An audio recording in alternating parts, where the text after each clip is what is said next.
Cyberpunk Uncensored.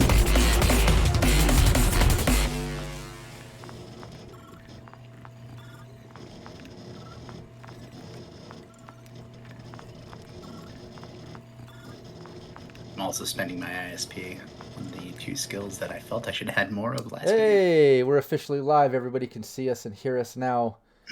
What's up, everybody in chat? Let us know if anybody's muted or a video freezes. Just let us know, as we always do in every stream. Help us fix any glitches or problems that we come across here while networking. Net running, I should say. This is our one shot. You might be familiar with this team. Team SplZone. We'll get into exactly what that name means and who this team is in a moment. But we did do a one shot with this team about a month ago, and now we're rocking another one shot. So the players, the characters are continuing on. They did get to use some IP and some money from the previous one shot, but we're not connecting all that lore. We're truly going to try to keep these one shots standalone, even though the characters are evolving and progressing. Today, I'm doing a special one-shot. Shout out to r.talsorian Games, Jay Gray, James Hutt, Cody, Mike, everybody over there for hooking us up here at Cyberpunk Uncensored. They sent us the data pack and the cyber net running deck. They sent us the third printing of the Cyberpunk Red rulebook, which is really cool. It has all the updated rule changes and errata fixes and stuff. Big thanks to r.talsorian Games for sending me that care package. I love it. I'm going to do a separate stream where I show off all the goodies and everything that these books and new little modules and cards and things can do. But today for the one shot, I'm going to run Snuff. It's called Snuff. It's out of the data pack. It's the one shot. So we'll see how it goes. We'll see how the team handles it. But anybody watching, if you're interested, pick up the Cyberpunk Red data pack from r.talsorian Games and check out Snuff. There's a bunch of one-shots in there, but that's the one we'll be running today. Before we get into it, let's just go around the table. Let's have everybody just introduce yourself.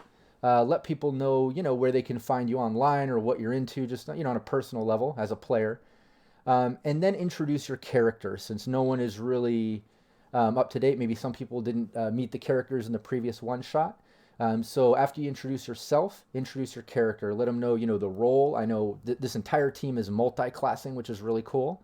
So just get into that, explain what you're multi-classing, who your character is, the name, little description. Describe how they look, maybe a little personality quirk or anything you want to mention, just so people watching can get to know the character a little bit better as well as the player.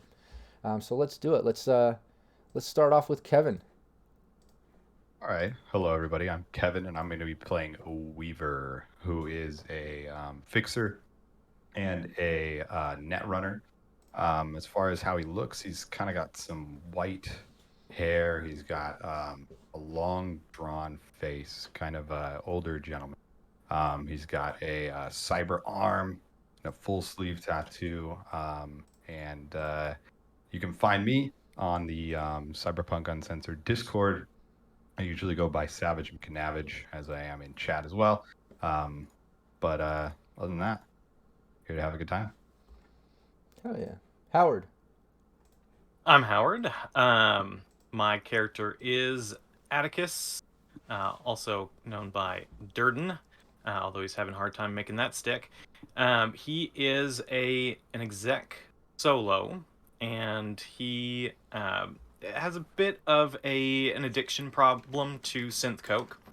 So he's a little on edge. He comes from a big family that has a big business, and he's kind of undermining them a bit. So he feels like he has targets on his back, and so he's a little twitchy. He looks kind of like I do. He kind of gaunt, and hair slicked back, and just looks like he may have been doing synth coke for the past I don't know, 5-8 years or so. And I can be found sitting in this chair on the stream right now. You won't generally find me elsewhere on the social medias because I like to in-person game as much as possible or kind of solo things. I love my video games. So that's me. Hell yeah. I like that we can find you right here, right now, if interested. Yes, you I like can. that. Hell yeah. Evan. We've done it. I'm Evan Rawson. I have been doing tabletop games for a pretty long time, but mostly do the live action role playing scene. I've been doing that for about 21 years. I am also not on social media outside of Facebook, which means that I am exclusively available to Rob himself. I'm playing the character known as Dennis Jackson, or D-Jack is his graffiti artist street name. But he's more commonly known for his superhero secret persona, Torchlight. This is a guy that's kind of had a bad deal of things in younger years and had a drug-induced hallucination, or perhaps a message from a greater power. Who knows? Who's to say? And has believes that he is on some kind of destiny to bring good and justice via this vigilantism to the worst of Night City, and he's managed to find some friends to bring along the way with him. Oh, yeah. Katie. Hi everyone, I'm Katie. You can find me on Twitter at KatiePlaysIt. I am a super nerd and I do a lot of tabletop role-playing games, but Rob is the only one that gets to stream me right now. So, like most of my other friends, catch me here right now or on Twitter, where I talk about Werewolf a lot. I am playing Mayhem Molly, a media solo who is a bit of a vigilante for reasons that are mostly her own, but she takes no shit from anyone, and she is part of this team to kick ass and make money. Oh yeah. And I'm Rob Mulligan. I am the game master here. I'm also the founder of Cyberpunk Uncensored. Here at Cyberpunk Uncensored, we have lots of gameplay. We showcase multiple game masters, series, tutorials, just all kinds of content for Cyberpunk Red. We also have some stuff for Fallout, upcoming for Dune. So anything dystopian future, cyberpunk genre, we've got it. So check out Cyberpunk Uncensored here on Twitch, also on YouTube. Give us a follow, a subscribe, all that good stuff. We would love the support. So yeah, let's get into it. Like I said, we're going to do a one-shot from the r.talsorian Games data pack called Snuff.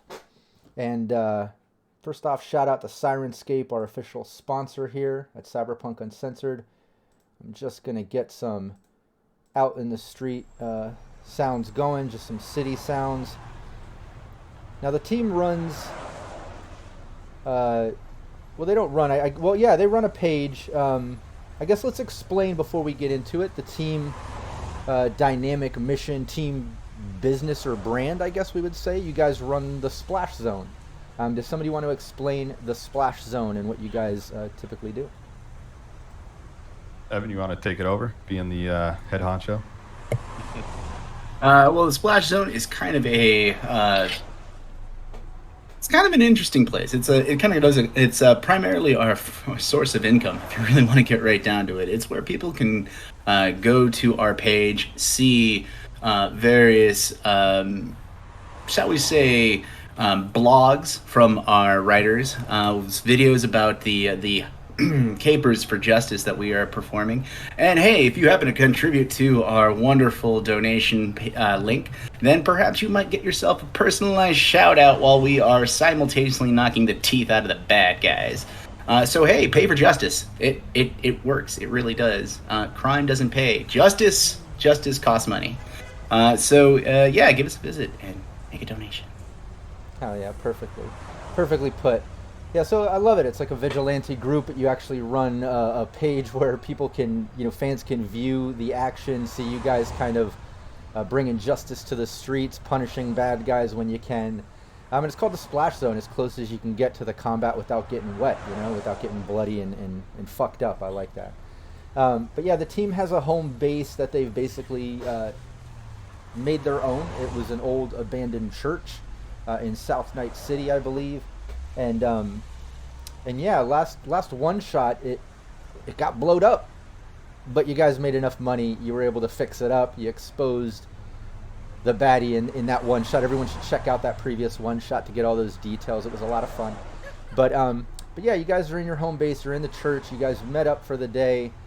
We'll say it. The weekend's just starting off. It's been some time since you guys have had like a real big mission or something come across the table worth taking action on.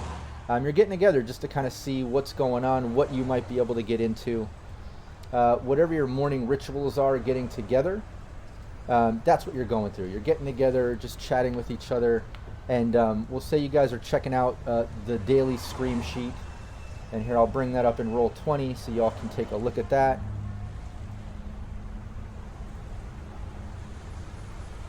Okay, that should have came up. Do you guys see it? Not yet. Yeah. Okay, see if it's in your under your character sheet as a handout. Not for me. I don't know about anybody else. Okay, let me see if I can physically add it to everybody. Usually if I can just show it to players, it'll be there. But give me 1 second. I'll just manually add everybody's name. There we go. Now check it out. There we go. There we go. I see it now. Yeah, open it up. That's your scream sheet for the morning while you all are getting together. You can kind of start skimming that over, checking out the different headlines as you typically do. If you aren't getting a call from a hookup, somebody on the street that might hit up the fixer of the team, or maybe the media of the team hitting some rumors. If it's not for things like that or a hired gig, sometimes you'll just browse a scream sheet and see if anything's cooking that you can get into. So we'll say that's what you're in the middle of doing. You're checking out the daily scream sheet today. And before we get into those details and stuff, Weaver gets a call.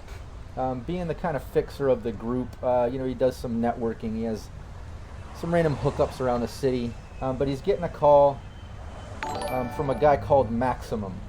He owns the Hard Grind, which is basically a brain dance club on the east side of the Upper Marina. You've been there before. You've done gigs for him over the past years here and there, but you really haven't messed with him in quite some time or worked for him. But he's giving you a call. I answer it. Boyo, Maximum. What's going on? Weaver, did you happen to check out the scream sheet today and see any of that news on the brain dance shit going on? Yeah, if this had anything to do with you, I don't think it's good business for you, man. Yeah, well, it's it's definitely affecting business, so I think it's time I get a little proactive on this situation. Can you and your team come into the Hard Grind today and we discuss a possible gig? Yeah, best in person.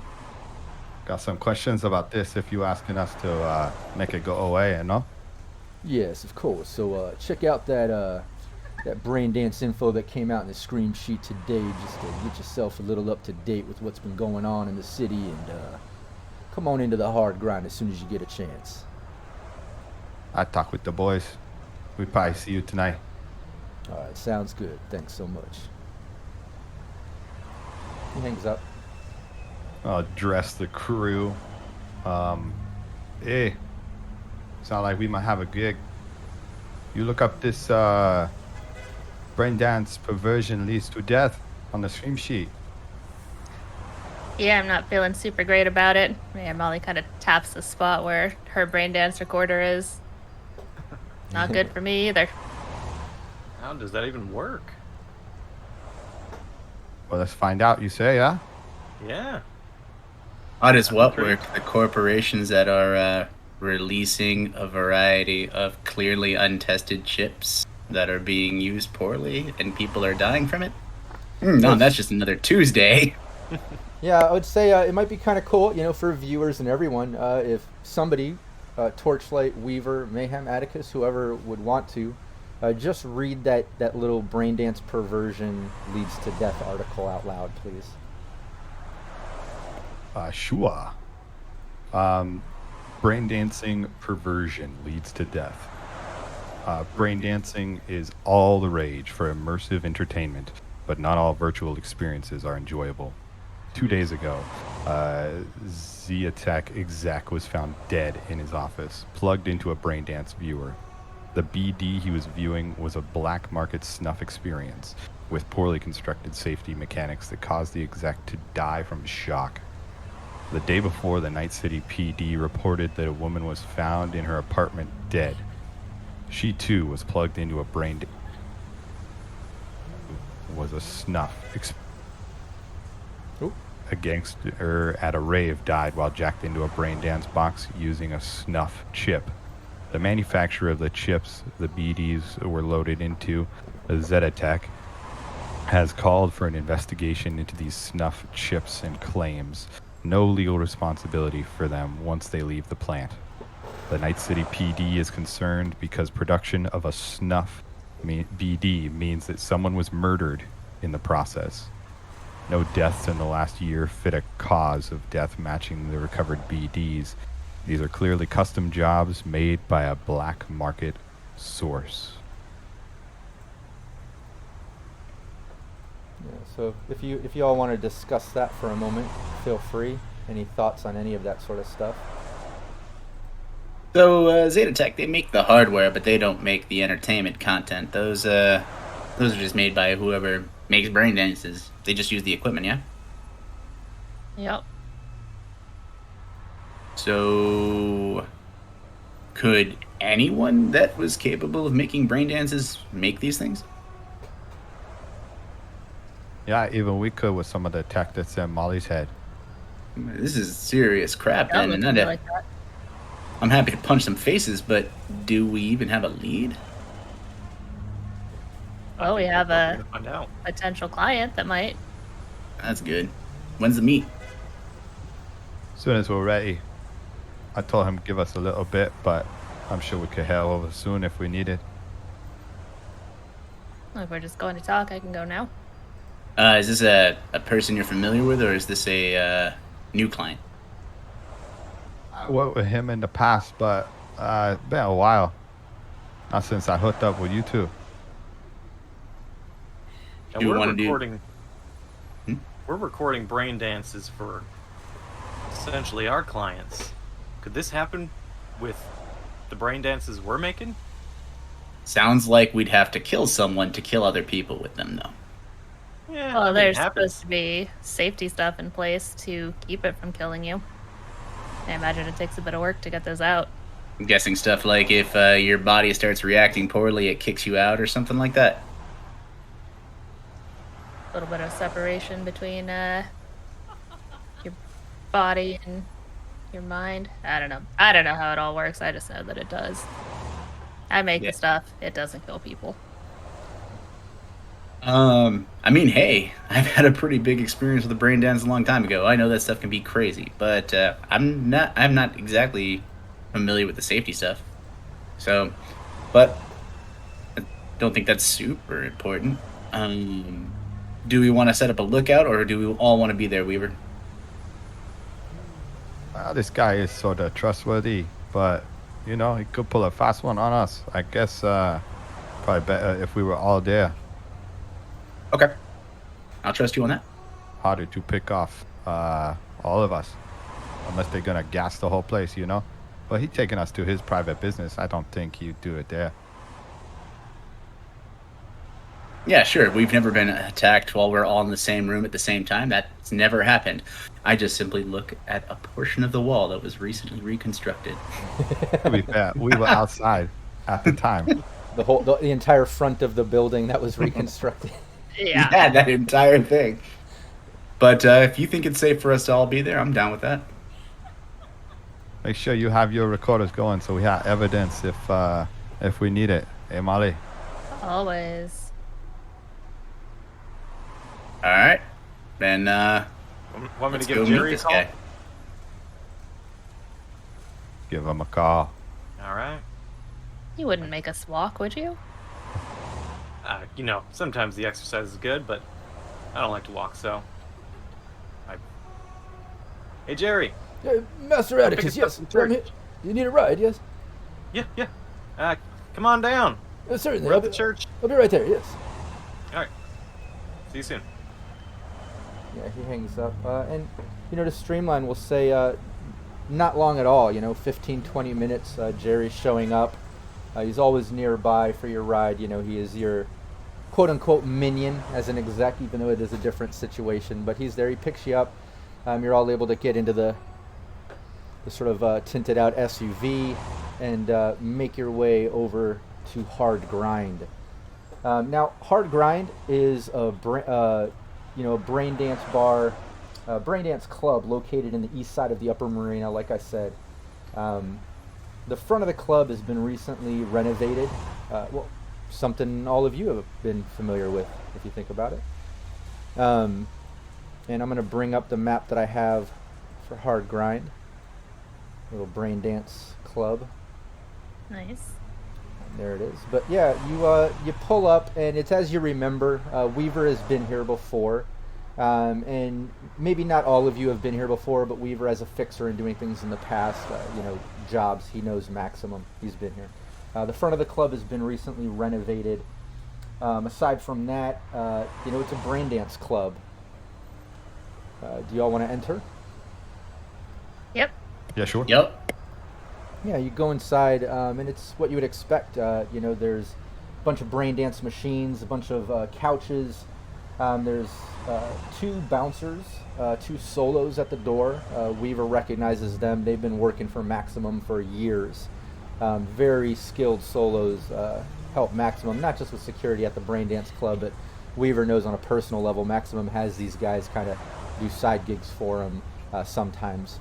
But yeah, the 2 solos are there at the door running guard. You guys enter. It's what you'd expect, pretty busy. People sitting around, execs on the couches plugged into brain dance machines. Modest crowd of execs on couches. There's a counter off to the side with a man wearing a very tight butler's outfit. And when he sees you all come in, he points towards the back of the club. And you can see in the back, Weaver, you notice Maximum sitting back there on a black pleather couch.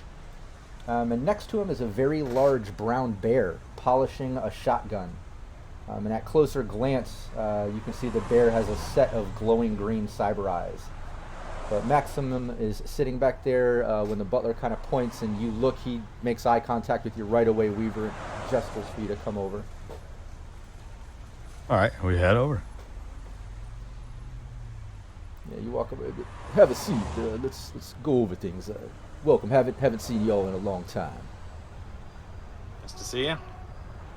What's with the bear? Well, polishing my gun, taking care of things. Okay. Just a personal pet of mine, we'll say. And the bear looks at you and just nods. Mayhem.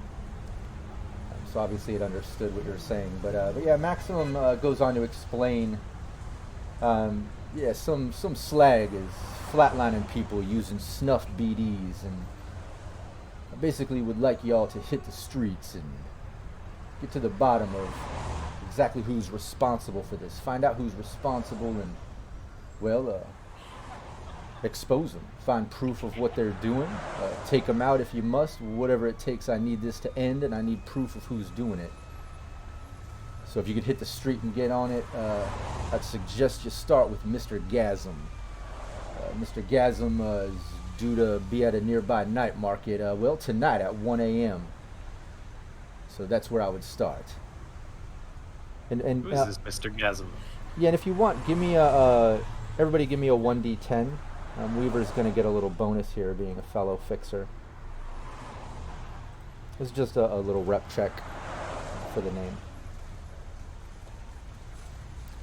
Yeah, Bronx Smash, he was thinking a bear as in a large gay male. That's funny. Maybe you're watching my other stream about my film, Bears vs. Zombies, which is exactly that.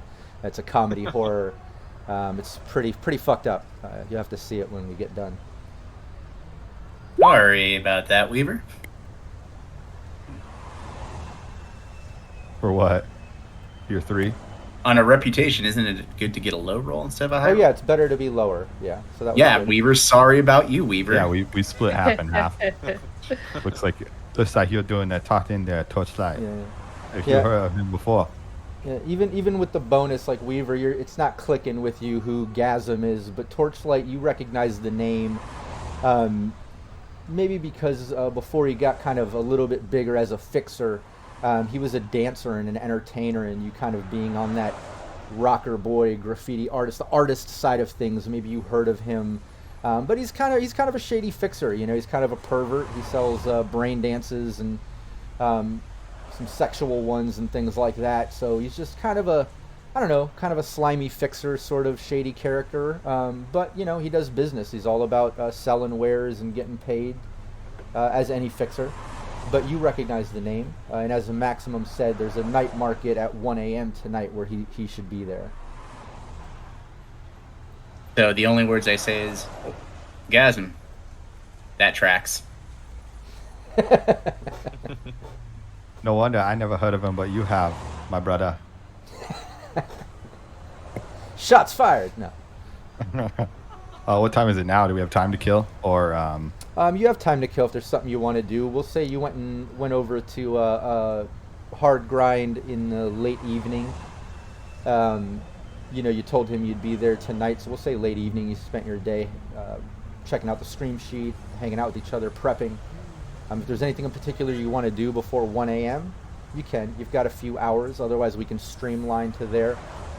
Maximum says the night. I've heard rumors that the night market he'll be attending should be somewhere in South Knot City, and I know y'all work out of South Knot City, so you should have no problem figuring out where he'll be or whatever. But I do know it should be at 1 a.m. I got one question for you, Oh, sorry. Go ahead. I just have one question for you, Maximum. The news only showed us about 2 cases. How many are you aware of? Since I suspect you're a little bit closer to the action in question. Yeah, there's about close to 50 cases that have been coming up over the past few months, and Whoa. yeah, I'm thinking the city didn't want to cause quite as much of a panic when it comes to brain dances, but anybody in the business, such as myself, obviously is on edge with wondering how the future of our business is going to pan out with shit like this happening. You know, got to take care of this right away. Any chance that you'd happen to know some of those victims, just in case, you know, someone might send them proof that there's been some justice, just in case?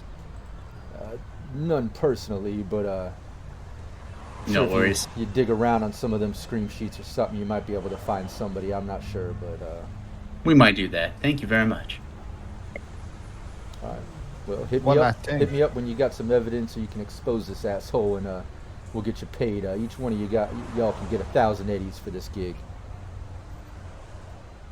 And obviously, all the clout you can earn by exposing an asshole like this, I know y'all are into that. So Absolutely. Yeah, you shot any of our stuff here? I have, but you know, we haven't talked in a while. I'd be interested. You know, maybe if you can help me with this little problem, we can talk about a little licensing deal, and maybe I can get some of your streams going aside from your page. Yeah, I'll get you some good stuff. Maybe we could even I get mean- you a shout out if you'd like one. That'd be great. Maybe mention hard grind. Maybe we can make that happen for you. You can tell one he quick- really liked that idea. You know, he was interested in possibly maybe doing a licensing thing for your streams, maybe a little side cash if you do this gig successfully, like he said. But when Torchlight mentioned about also plugging his business or giving him shout outs within it, you saw him light up a little, like he realized, you know, like this could monetize this situation a bit too. So this he got excited about that. One last thing before we go. You see any of these? Do you recognize the location of where they're being shot or anything? I know a dark alley looked like a dark alley no matter where you at in that city, but any hints? I mean, I haven't seen any of them, hence me still being breathing and living. But I have no idea. I think anyone that has seen them is no longer, so they haven't really been able to speak of them. But you know, rumor does have it within the cliques in particular roles I roll with that Mr. Gasm is probably the one to blame here. He typically fucks with BDs like that, of the kind of, I don't know, pushing the envelope on some of the sexual tolerance that we will have here at Hard Grind, but I think if someone were to fuck around with something like that, Mr. Gasm seems very capable of being that shady and slimy. I just punch him in the face just for the hell of it. I wouldn't mind that. Do you think he's just pushing the product, or do you think he's also doing the production? Well, I would imagine anybody pushing product is also part of production with something that grim. All right. Not exactly something you just pass on to normal, marketers or shops. Well, I guess we'll find out. I hope. that's it after it then, huh? And I don't have any business to attend to, so if we're all down to fast forward. Yeah, if there's Mayhem Molly anything, just wants to have someone make sure that all her shit is working the way it's supposed to. It's like, I don't feel good about any of this. Make Yeah, sure and my head's not broken. Yeah, and I know from the previous one shot you had IP, you had money. Was everybody able to use the IP and money? Because if not, we could do that real quick right now before we streamline to 1 a.m. It's up to you all. But did you already use it all? And you're good? I'm good. Not. I didn't use it all, but I. Okay. Well, you don't have to. You don't have to use it all. But it's there. If you didn't use any of it, now's your time. Go ahead if you want to upgrade any skills or rank up. I don't know. I forget how much IP we got there, but go ahead and do that now. And in the meantime, anybody that already did use the IP and the money, this way we give Mayhem a little bit of time to update. Why don't you roll? Who does anybody have local knowledge of South Night City, being that that's kind of your home turf? Absolutely. Like local expertise. Perfect. Yeah, give me that skill. My fans have knowledge, not so much me. Okay, well, let's go with Weaver first, since he's got Do you that. want streetwise or local expert? No, I would like. Oh yeah, you know what? Let's go with streetwise. Being the fixer, that would be more in tune with the night market. And then if not, we can go with local. Got a 20. Nice. Yeah, it doesn't take you long at all. I mean, you don't even really have to reach out to your top contacts. The second you start poking around to people you catch word of a night market in South Night City. It's actually not far from your home turf. It's only like maybe 5 or 6 blocks north of where you're at. A little more centered into South Night City. Still combat zone, obviously. Well, Molly, I know I'm no doctor, but I know a little bit about the technical side if you need me to look at that. Otherwise, maybe hustle on over to your local Ripper. All right. Also, if you need something made, I can give it a shot, but it depending on how difficult it is, it might take me a bit. Really, I just want to make sure no one's going to melt my brain. I like it where it is. Is there no way to view a brain dance without jacking into it? No, you've pretty much got, you have to experience it. You have to play it in a brain dance player. But I imagine during some of the tech side of it and programming, I imagine there's some type of coding side to it that maybe someone that would understand that could look at the coding of it and kind of get the gist of what might be happening on a brain dance. But the only way to really see it and experience it is to be it, play it. That will not be Atticus. Yeah. He does not know anything about tech stuff. Yeah, it's a good thing that we don't have a tech in this group. All right, we do. Little splash of everything. But yeah, and you figure out that you catch word, Weaver, from that the night market is going to be in South Night City, and it's supposed to be at 1 a.m. in like I said, about 5 or 6 blocks north from your home base, the abandoned church. There's a parking garage, and the night market's supposed to open that parking garage at 1 a.m. and that's where it's supposed to be. Well, let's see if we can get there a little early, and maybe we don't have to ask him in the middle of this whole thing. Maybe we could pull him off to the side if we see him approach, or maybe we don't catch him, and we have to bust his balls at the stall. Hope not, though.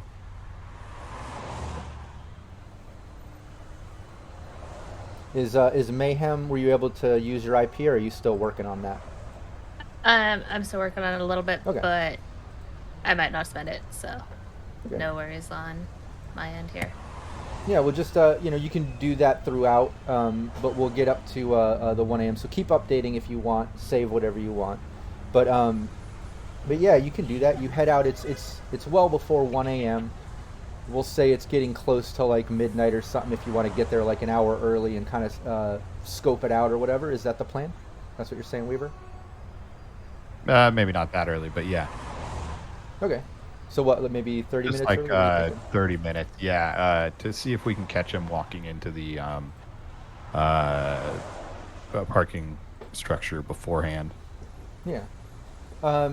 Yeah, you go over to where it's going to be, and you got a +2 on your next roll from Bronx Smash. And also shout out to chat for the rewards for the team. I always appreciate chat, contributing ideas and stuff to the gameplay, but also we have those bit rewards where you can, directly influence the gameplay and help the players and plots and things. You can also throw some wrenches in the works if you want to have fun fucking with the players a little bit. So feel free to do that too. They probably deserve it, so I wouldn't even blame you. Yeah, bunch of rough. No, rough we rednecks definitely Bunch of definitely roughnecks. deserve it. Yeah, they need a little bit of bullying there from chat, right? No, but Bring it on. yeah, you pull up, you get close to this parking garage, and it's what you would expect, very combat zone, little abandoned buildings, some strip mall warehouse style shops, and stacked living mega complexes around apartment buildings, like just typical combat zone environment sort of stuff. But as you get closer, you get up to this parking garage, which is how you would imagine. It's one of those kind of internal parking garages that stacks up about 4 or 5 levels high. Looks like it also goes down a level. But as you get there, you see that it's empty. It's not really open to the public right now. It's been kind of shut down and closed. But you see in the main entrance to drive into the parking garage. Well, everybody give me a perception. We'll see exactly how much detail. Also, shout out to Capricious Nature. Just redeemed to receive a call, so we'll make that happen soon. Let me just get through the current scenes. 16 for Weaver. Is there anything obstructing our sight, like fog or darkness or anything like that? No, not at all. Today's weather is pretty clear and normal. Fantastic. 19 for Molly. Nice. Pretty high up there for everybody. Yeah, everybody did really good. Yeah, everybody's noticing, like I described, a closed down parking garage. You notice that there's 3 security guys up in front talking to each other. They look really casual. Looks like they're not really so much on point as they're just kind of hanging out waiting for the night to start, maybe. But I think it's Mayhem got the best perception out of all those, right? Yeah, Mayhem would Mayhem? Yeah. No, Atticus got a higher 120. Yeah. Okay, Atticus, nice. The drugs, man. Yeah. He's all hyper. He's working in the See it in future. slow motion. He's working in the future right now. He's so hyped up on synth coke. But no, yeah, Atticus notices. I would say Mayhem too. Anybody 17 or higher on that perception notices these 3 guards. Some of the details with them, which is you notice that one of them has a shotgun. And it looks like the other 2 have heavy submachine guns because they just have them casually in their jackets as they're talking. They sway open, like very combat zone. No one's trying to be super concealed. They really don't give a fuck. But you can see they are heavily armed. You can tell that they're wearing light armor jack based on what they're wearing. And again, the others aren't noticing. This is just those top perceptions. But I imagine you're telling the rest of the team what you're seeing, Aside from that, Atticus, you notice that beyond those security, you can kind of see where the ramp goes down a level into the parking garage, and you can barely see where it goes down and opens up. Some cars like lined up in there and some people walking around and stuff. It looks like maybe there's cars down there and people. possibly setting up for the night market or something along those lines. So it looks like they may be setting up down that ramp, so we probably want to head that way. Let's go for it.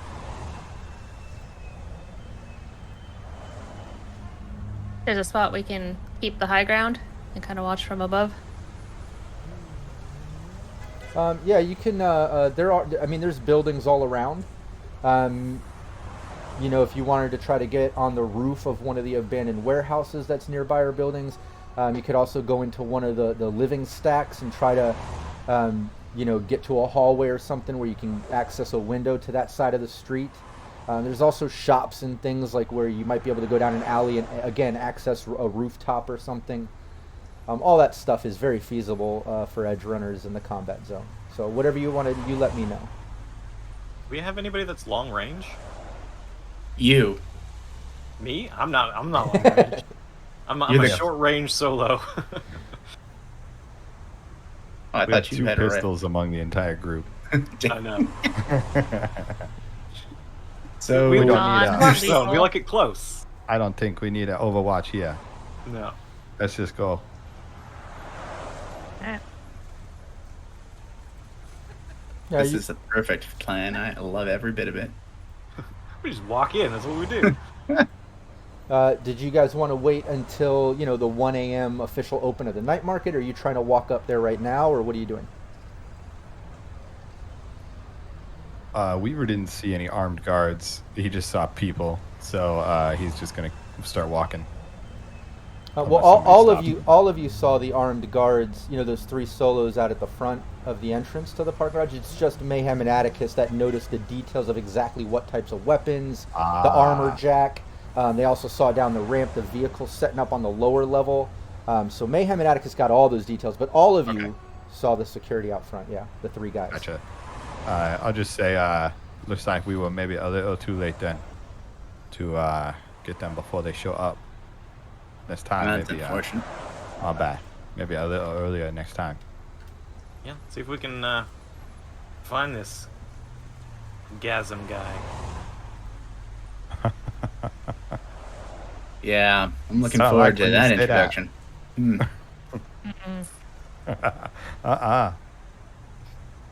And you, Yeah.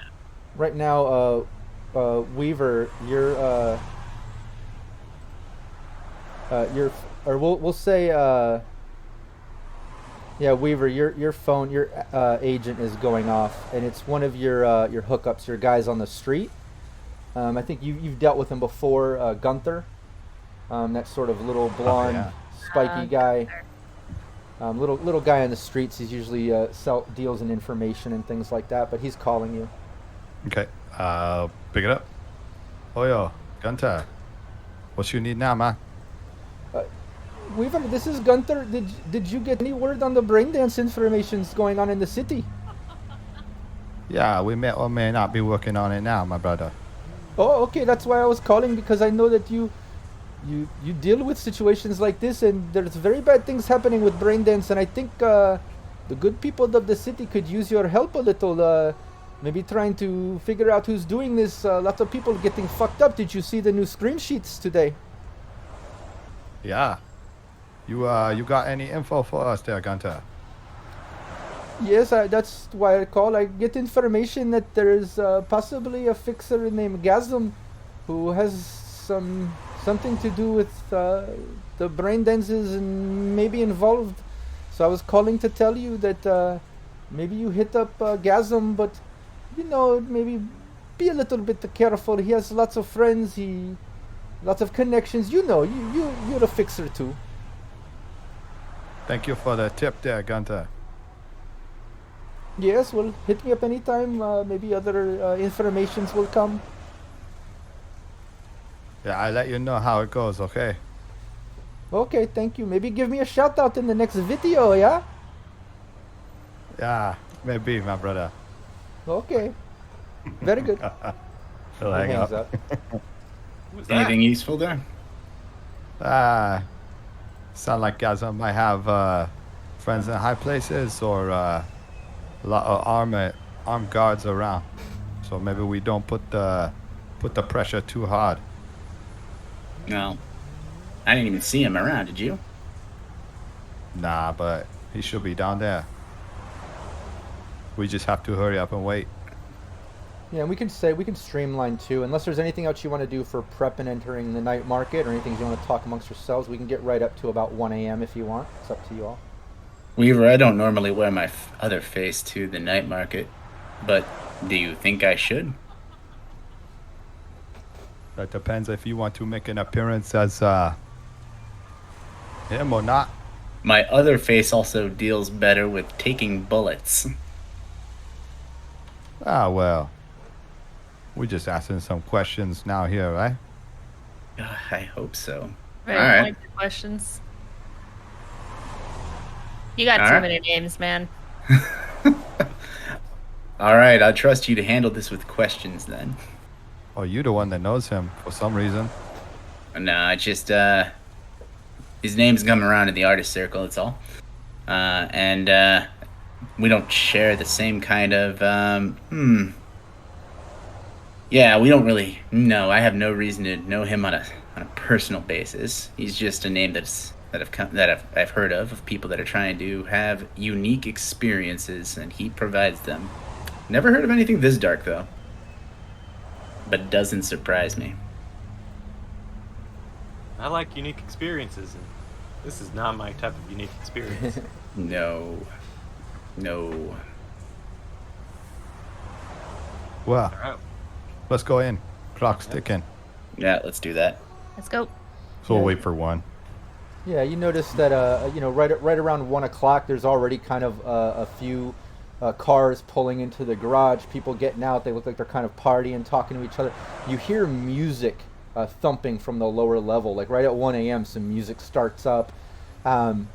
Typically, night markets are pretty low key, and Weaver, you know that, especially being a fixer. This one's kind of, I don't know, even though it's low key underneath this parking garage, 1 a.m. in the combat zone, they're like blaring trunk music, thumping bass and shit, but people are pulling in. There's people walking up, and you all walk up.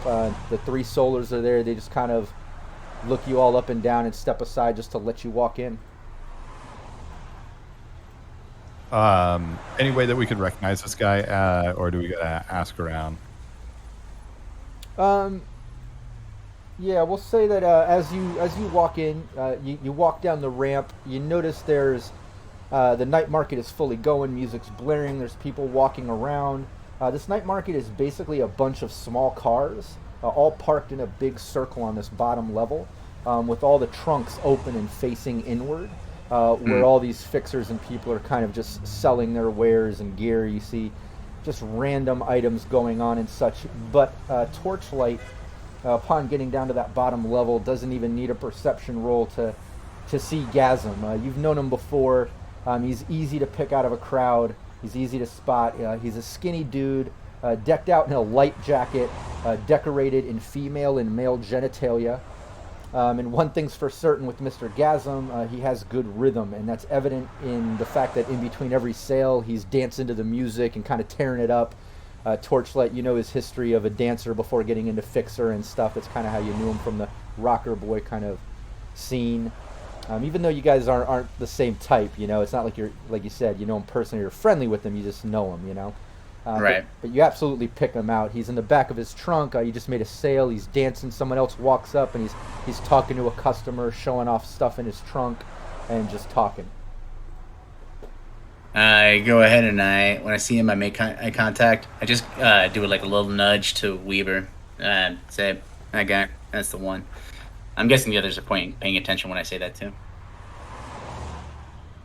You want to take this one or me? I don't know if I could keep my eyes on his eyes, man. That's all right. He expects that. You're still the better talker. All right, we give it a shot. What you prepared to pay, huh? I will worry about that later. Wait, what? And he'll go up. Weaver's gonna buy something. Yeah, you walk up. No, that's a right. Yeah, and you see Mr. Gasm talking to this one customer, just going over things, and you overhear him talking about different chips and things and what they do and stuff. He's just kind of dealing in chips. And then he sees you walk up and he turns. He says, "Hey, I'll be right with you in 1 minute." And he goes back and he's just like dealing with that one customer still some more. Is everybody walking up or is it just Weaver? I mean, I'll definitely walk up behind Weaver. I also figure in case it gets awkward, like I can help with the communication as well. Okay. What's Mayhem Molly is a pack animal. That's what I was gonna ask. What's Mayhem and Atticus doing when Weaver walks up? Torchlight kind of having his back. Where's Mayhem and Atticus? Atticus is within earshot, but he's not right there. He's kind of, twitchy. So he's looking around and kind of keeping an eye on everybody else. I follow. Okay, cool. Yeah, Atticus, give me a perception roll. And Mayhem's over there. And when you walk up and Weaver, when he notices you and tells you, "Yeah, I'll be with you in just a minute," then he notices Torchlight and kind of looks, and Torchlight, you make eye contact. You can tell he recognizes you. He's like, "Torchlight, right?" 15. I don't know what you're talking about. I'd go by D-Jack, though. I know who you are. Yeah, from way back in the day. I'll be with you too. How you doing, Gasm? In a minute. Oh, okay, I'm doing good. He turns around and goes back with the customer, starts working. And let me see.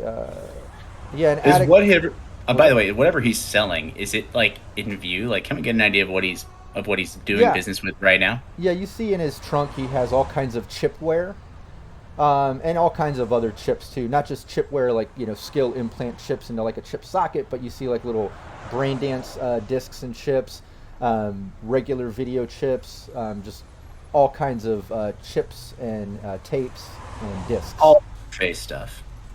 Yeah. Lots of experience stuff, But yeah, he deals with that. And Atticus, you're looking around, like you said, just kind of off to the side and checking everything out. You can't be confident in this because of the potential of the paranoia of being addicted to synth coke and the way that kind of what Atticus goes through emotionally and mentally. But you feel like you're possibly being watched by more than just the 3 security guards. Like I don't know, you're feeling uncomfortable. Maybe it's the fact that all the cars are in a circle, something. I don't know. You feel slightly surrounded. You're feeling a little paranoid. All right, so he's looking around. Maybe he walks up and starts tapping whoever's furthest back in the group. Mayhem. I don't know if it's Mayhem. Taps Mayhem on the shoulder. It's like, I think there's more. I think they're watching us. It feels like a trap. Maybe not a trap, but there's more than just. I feel like, there's guys, and it's a dangerous situation. So be aware. And I don't want to be here too long. Kind of pats him on the back, a little bit used to his super paranoia, but also, takes a look around. All right, let's see. Keep an eye out. Yeah, give me a perception from Mayhem too. And absolutely, that is how Mayhem would kind of handle it. I imagine that, no matter where, you could be going grocery shopping at a local bodega, and Atticus is like, "I think we're surrounded." I don't know if, he's always on edge, Not my best troll. Yeah, you take a look around. You can't confirm or deny or any of what Atticus is saying. You're not feeling it one way or the other. But back over to Weaver and Torchlight. You're standing there, and Gasm gets done. It looks like he sold some chips to the guy he was just dealing with. That person walks off, checking out other trunks, and he turns back. Yeah, so what's up? What do you need some chips or anything? And what are you looking for? Well, my tastes are a little bit darker than maybe what you have here. I was wondering if I heard it from a local scream sheet saying that there's out of this world experience. They call it it gets like closer, and you ever hear of this Snuff stuff? Whoa, hold on here. Keep it down. You can tell he got really nervous. Give me a human perception, Weaver. Oh, my best. Torchlight can do that too, since he's right there in that same conversation. But you can tell the second you mention, like a Snuff brain dance or whatever, he's like, "Well, we'll just keep it down. Shut up. You gotta fuck up business." Yeah, mine's only 11. Mine's a 16. Nice. Yeah. You can tell he's nervous about what you just said. Torchlight, you're really picking up that when Weaver mentions the Snuff brain dance, like he hit a moment of panic. Just keep it down. Just look. Let's step over to the front of the vehicle, huh? And he kind of like walks over to the front of his vehicle, kind of out of the circle of trunks, kind of stepping out of the ring, little private area. Yeah. When he does that and he walks us over, the moment he turns around, I put my hand gently on Weaver's shoulder and I say, "Apologize for my friend's direct statements, Gasm. He's looking for a certain type of end of the road experience, but he doesn't know how to ask for it. I thought that maybe I heard your name, and I said, hey, maybe that's a guy that can get him what he's looking for." Come on. I mean, I've been hearing things going on with that, but that's not really my bag. I need must be all naked, all shag, for me to be interested or do the buy. It's just full on gasm for the gasm style, but that's Snuff. That's not me. That's not my shit. That's a little dark. I have nothing to do with that. That's too bad, because we had a fair amount of EB set aside for it, because we figured, hey, that kind of stuff probably comes at a premium.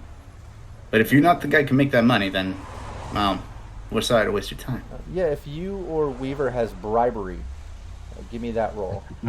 That's not the skill I have. I kind of figured, but I've got a pretty good cool. Anybody in the team, if anybody has bribery, I'll allow them to step in with that. Since yeah, plus, I do. And come in with a little cred stick. Yeah, like Torch is running the conversation. I could see him kind of mentioning that as Mayhem kind of steps in with some money. Great roll. Let me see what you got. Yeah, how many eddies are you pulling out when you step in with Torchlight mentioning a payoff? Oh, jeez. Let me see how much I got left. I just spent some. I have... You don't even have to give it to him. You could just... I don't even have to give it to him. Just wave it around. All I have in my pocket right now is 730. Well, how much are you offering him? Because that was a great bribery. Great roll. You've got the bribery, but obviously you got to give him some eddies with the bribery. That's the whole point. So how much are you giving? Right. Shit, I don't know currency. 1 unit of currency, please. Weaver. 1 unit. Yeah. 3 monies, please. No, but Weaver, I would say, being a fixer, dealing in information and just greasing a palm for some info on the streets or to buy some blacklist thing. You got to give at least 50, maybe 100. It depends. Big information, big details. You might give like 500 for like gig info or evidence or things. But something like this, a little bribery to get a snuff tape or to get some info from her, maybe 50 to 100 would probably work. Weaver will kind of butt in as she's waving the cred stick and say, hey, he say he don't know nothing, so I guess there'd be no finder's fee. Hold on a minute here. Hold on a minute here. The young lady's got something to say apparently, and he kind of like notices that you're holding out some money, and he just puts his hand out like, we could have a little conversation here. You don't have info for me. You're gonna be sorry you touched that. I'll give him 100.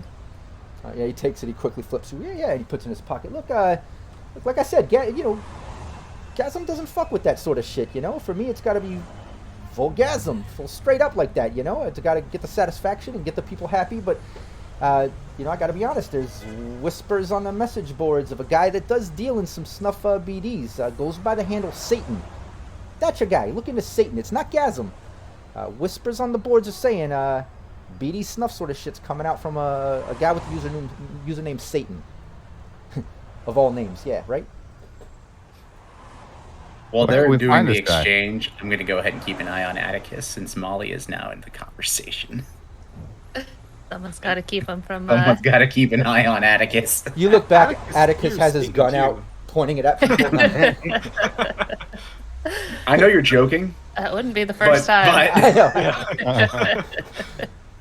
know. Atticus hears Satan, and he remembers seeing something. There was an ad or something on the screen sheet advertising something for Satan. He's like, wait, Satan? Satan, I've seen that. Satan's somewhere. Maybe he doesn't remember exactly that he saw it on the scream sheet, but he's like, I feel like I've heard of this guy or seen something. Yeah, he's the last one on there. Yeah, it's if you were like down on your luck or something like that, if I remember. Has the system got you down? Yeah. It's life, just not what it once was. Satan has the answer for you. He will help you forget all that is wrong in the world, and you'll even get paid the minute. If you could use a break from life, contact Satan today. Well, we could just call him up on this ad, it looks like. Hey, thank you, got some. Yeah, you know, thank you very much. He pats his pocket where you put the money in. And it was good to see you again, Torchlight. Gotta be honest, I'm not a big fan, but hey, good to see you again. Yeah, good to see you too, Gasm. All right, let's go, guys. Enough of that.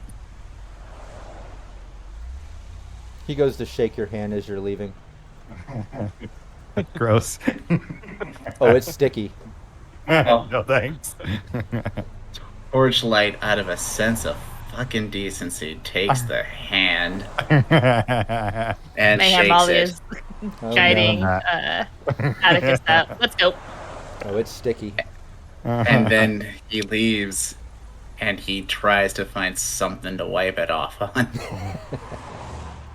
Your pants. Nope. Weaver's jacket. Yes. Yes. Hey, Weaver, I need to borrow that for a second. This is my favorite jacket, man. Why didn't you shake his hand? Your hand isn't even real. It's real enough for me. Hard to clean. Yeah. It could get rusty. Well, fuck. Let's make the call. Yeah, let... Who's feeling a little down on their luck? Atticus? I think it's Atticus's turn.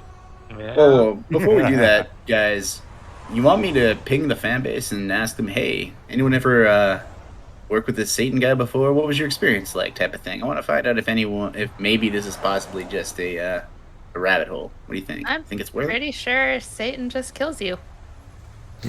I mean, reminds you. Literally says, if you could use a break from life. Yeah, I mean, I'm not saying that didn't occur to me. It was the first thing that occurred to me. But maybe he's just artistic. You think too highly of people. I just don't want to go punching his face in it and find out later, hey, yeah, actually, no, he's pretty good with people. That would suck. Yeah, and Probably if shouldn't be going by Satan. Yeah, Torchlight. Hey, well- I was gonna say, Torchlight, if you want to give me a charismatic impact roll, go for it. Give me that. Yeah, I'm gonna he's gonna do use that. that as a sort of a fan influence for like a public posting. So it'll be a group, DV12. But let's see. Oh no. Oof. I clicked the button. Yeah, you put the word out on the on your page, and some fans do hit you back on the post, but it's no leads, no confirmations on Satan or anything like that. People are just kind of like, no, haven't heard about that, but hey, when's your next exhibition, and when are you guys putting out a new video? And like everybody's just kind of, bypassing what you're asking, and they're just fanboying out, That's reasonable. I say, hey, we're going to have something out soon, hopefully very soon, for your entertainment. Thank you very much. I pop the link in for making donations. Yeah, bing, bing, bing. You start getting a handful of donations and new subs waiting for a new video. Nice. Well, All right. Atticus, you're gonna make the call. Yeah, so he's got his agent, punches it in, and it's dialing. Yeah, you get you basically find the contact, which can be found on the Chrome Zombie message board, as you saw referred to on the screen sheet. And yeah, there seems to be the ad of a handle of a guy named Satan paying big bucks for recorded near-death experiences. And that's what the ad kind of says, and it asks you to leave a message if interested. Then, hey, kind of having a hard time in my life right now. Could really use something to distract me from my life. Can you help me out? I mean, yeah, you leave that message, and I mean, within just a few minutes of leaving that message, you get pinged back from the message board, and it's from the handle Satan. And it's just a message explaining, yeah, confirmed, can absolutely book you for a meeting. But it goes on to explain that the meeting is only good for one person, no others, which means obviously one person needs to set up the meeting and confirm, or somebody is bait. And then it goes on to say, if you can confirm that, he can set up the meeting. All right. So we've got an invite, but it's for one. You want me That to do it? person's. So it's going to be whoever is not going to be rescuing someone.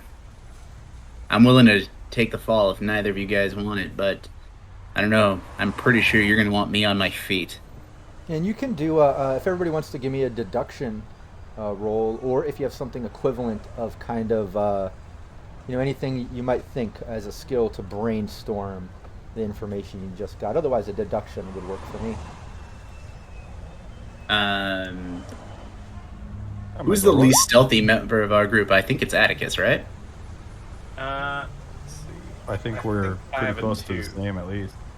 Yeah, without even having to get everyone in on it, Mayhem, you know that because you hear your team kind of discussing shit, who wants to be bait and kind of be the one, and you're deciding who would be better at confronting or standing by in case something goes wrong, who would be good as bait. Mayhem, it clicks in your mind. You're like, well, fuck, we could go this route, but it's also easy to just pay 10 eddies to a local person or fan of the group or just a street person, and they'll be bait for you. It's very easy to throw somebody some money to be bait for you. Hell Yeah. no. Could throw someone else under the bus. No. No. No. We're not involving an innocent citizen. We could find Wait. a non-innocent one. We need Atticus. And we need all of us. How far away from the night market are we? I'm 5 or 6 blocks, I believe. You're back at your home base now, we'll say. Okay. How long before it closes? Probably a few hours. It'll probably go till 3, 4 a.m. Hold on, there might be one person I'd be okay with being bait that isn't part of this group. He just shook my hand. I'd be okay with that. He probably did something to deserve it. He's probably going to cost more than 10 EVs, though. I'm not gonna. What do you want to do? Just grab some homeless guy off the street and say, "Hey, buddy, you want to make a free meal?" No, that's what you want to do, isn't it? Sounds like I that's mean- what Satan's doing. It's already the target audience, no? Except we're going to swoop in and try to save this person, so they have a better chance.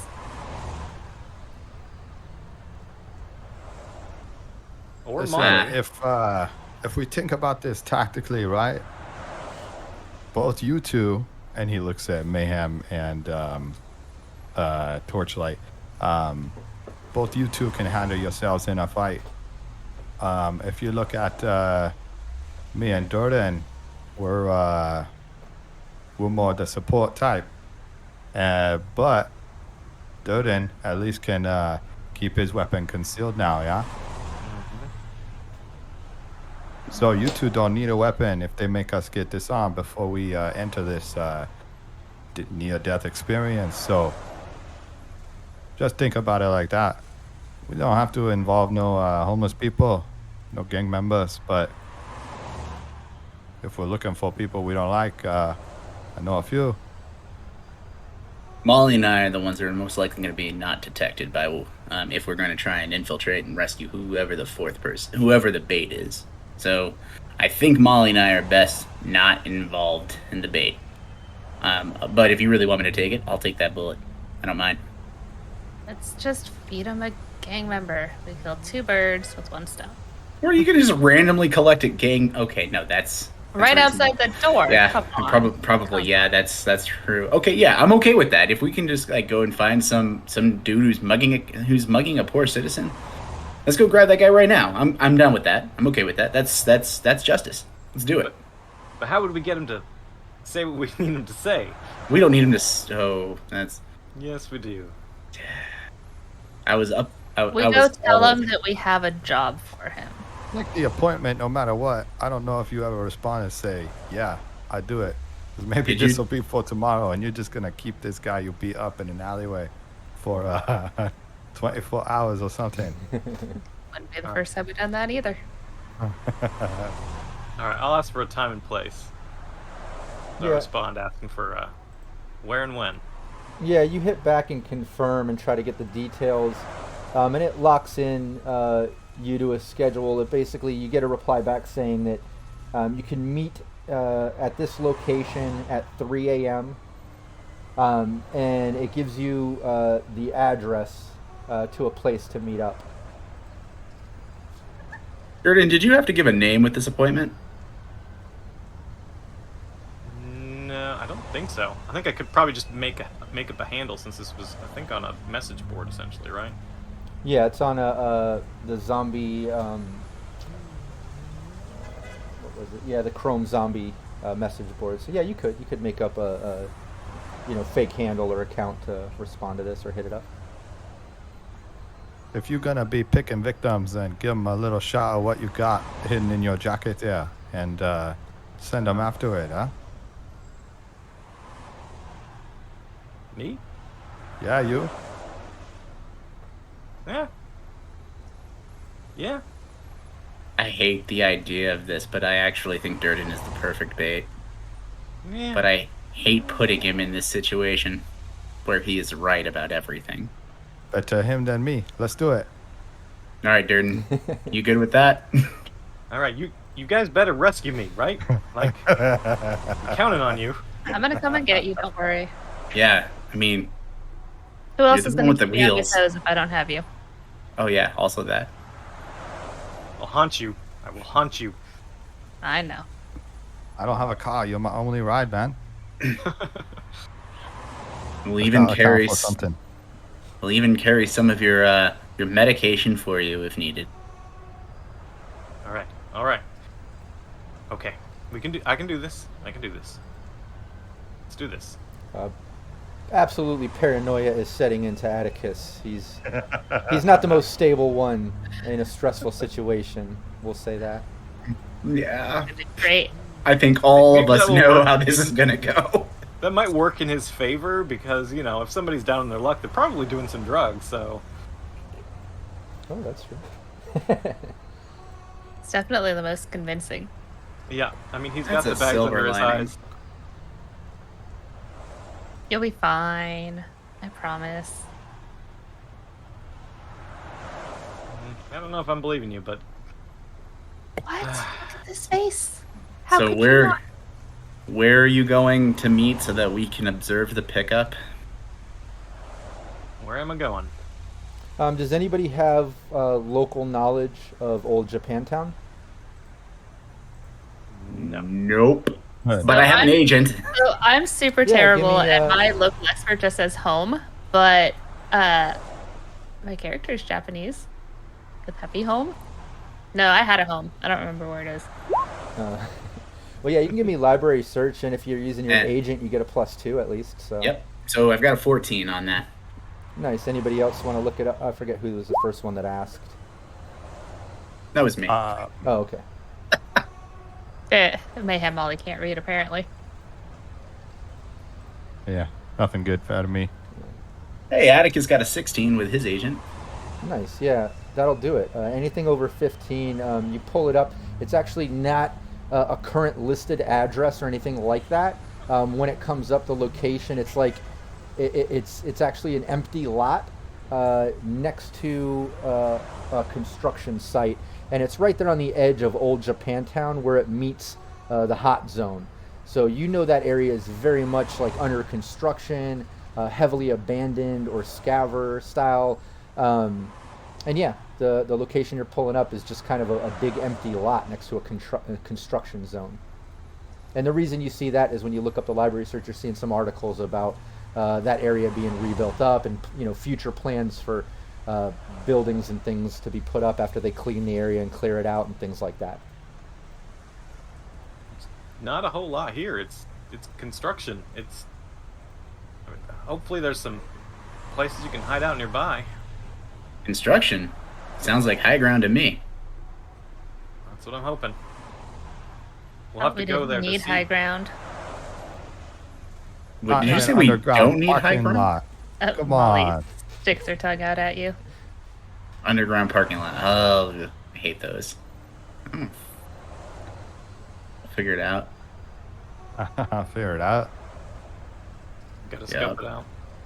Let's go. All right, so we'll try to be there like what, well before the meet. Probably as soon as possible. Yeah, considering that the night market was at 1 a.m., you were probably there for at least 30 minutes or so. It's and now dealing with the board and setting up the appointment, it's easily around like 2 a.m., and he quickly replied to set you up that meeting at 3 a.m. Yeah, you would have to get going now to get over to Old Japantown and be there before 3. All right, let's Pitter jump patter. in the. Oh, I think Evan froze and he dropped. Let's give it a minute. Well, we can jump in the car, Yeah. Jerry, and The start Jerry making our way there. Mobile. Oh, Evan just said he thinks his Discord just cut out, so we'll just give him a minute to log back in. But you can do that. Yeah, Jerry's just kind of out front for the evening because he gave you a ride to the night market and back and such, so he's ready. Where to, sir? We're going to Old Japantown. Pop in the address. Okay, very well. Let's head off. He starts driving up. Let's take our 5-minute bio break right here. Everybody in chat, don't go anywhere. We're just going to take like a quick 5-minute bio break, and then we'll get back. This will also allow Evan a little bit of time to refresh and log back in. So yeah, I'm going to leave the mics hot just in case the team wants to discuss any plans or anything about the one-shot. The chat can be involved. We'll be right back. 5 minutes, everybody. See you soon.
Test.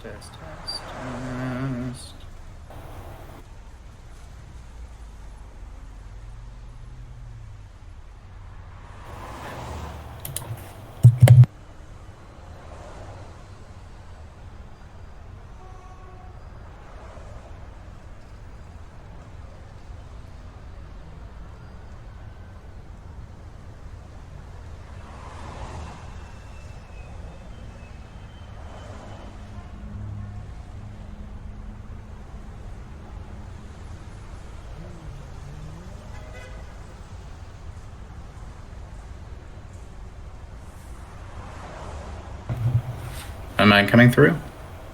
Hey, welcome back. All right. That got turned up. There we go. That was so weird. I hate it when it just does that without warning.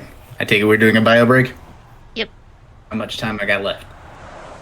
A couple minutes. All right. I will be right back then in 2 minutes.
about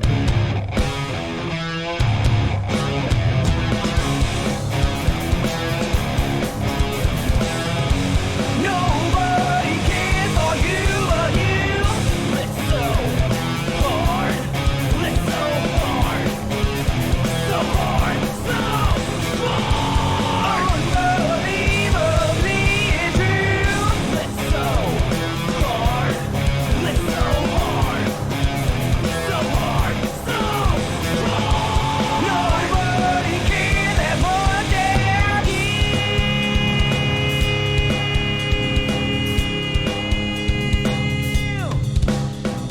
You don't have to be like this all the time. It's such a nice day to chase a dream.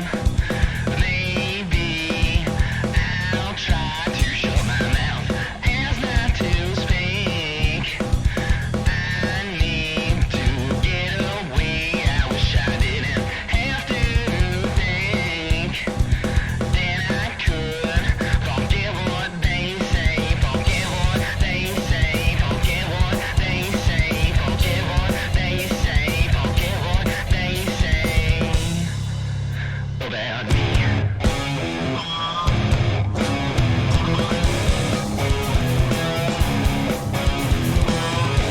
Nobody cares for you but you. It's so hard, it's so hard, so hard, so hard. Unbelievably true. It's so hard, it's so hard, so hard,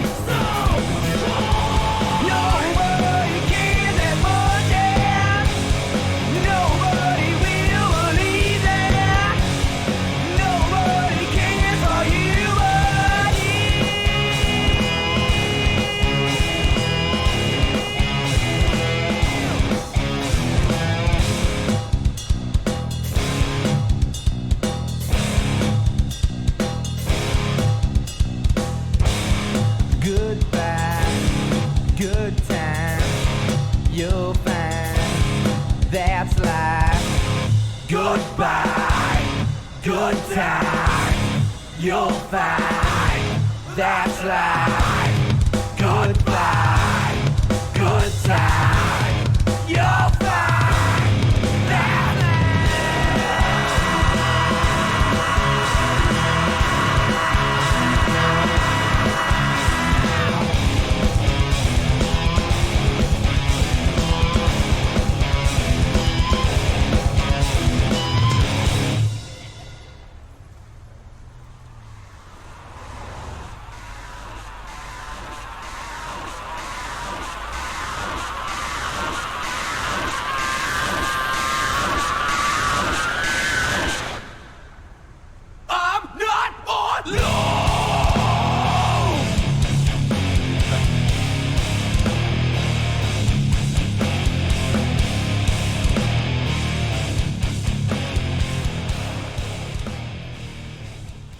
tone down some of that music.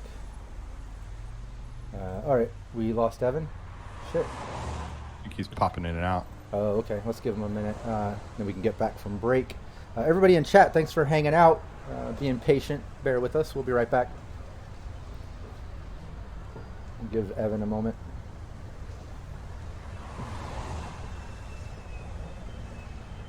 The music scared Capricious Nature. That was one of my old bands. Yeah, I love that one. Yeah. You can see I was playing that sound videos set of in that. our game. Oh, you were? Before I even ever knew about Cyberpunk Uncensored. Nice.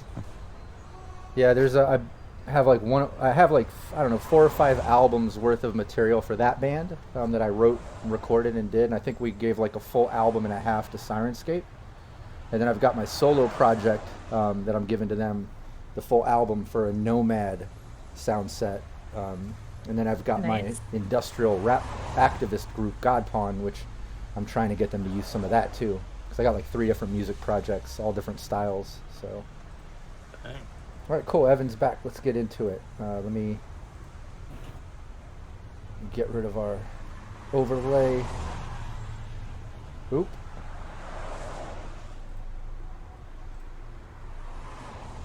That's weird. Yeah, did we lose? There he is. Who's what? Did I jump out of it for some reason? No, it shifted the. Yeah, I was like it timed out for a second. Oh, Yeah. well. Hold on, let me see if I can get these back. I think is anybody frozen? I think we're good. Everybody move a little bit. Oh, right when I said that, Evan's like, "Fuck this, I'm out." Evan. He's like, Too "Move much like movement. this," and he completely leaves. I'm out.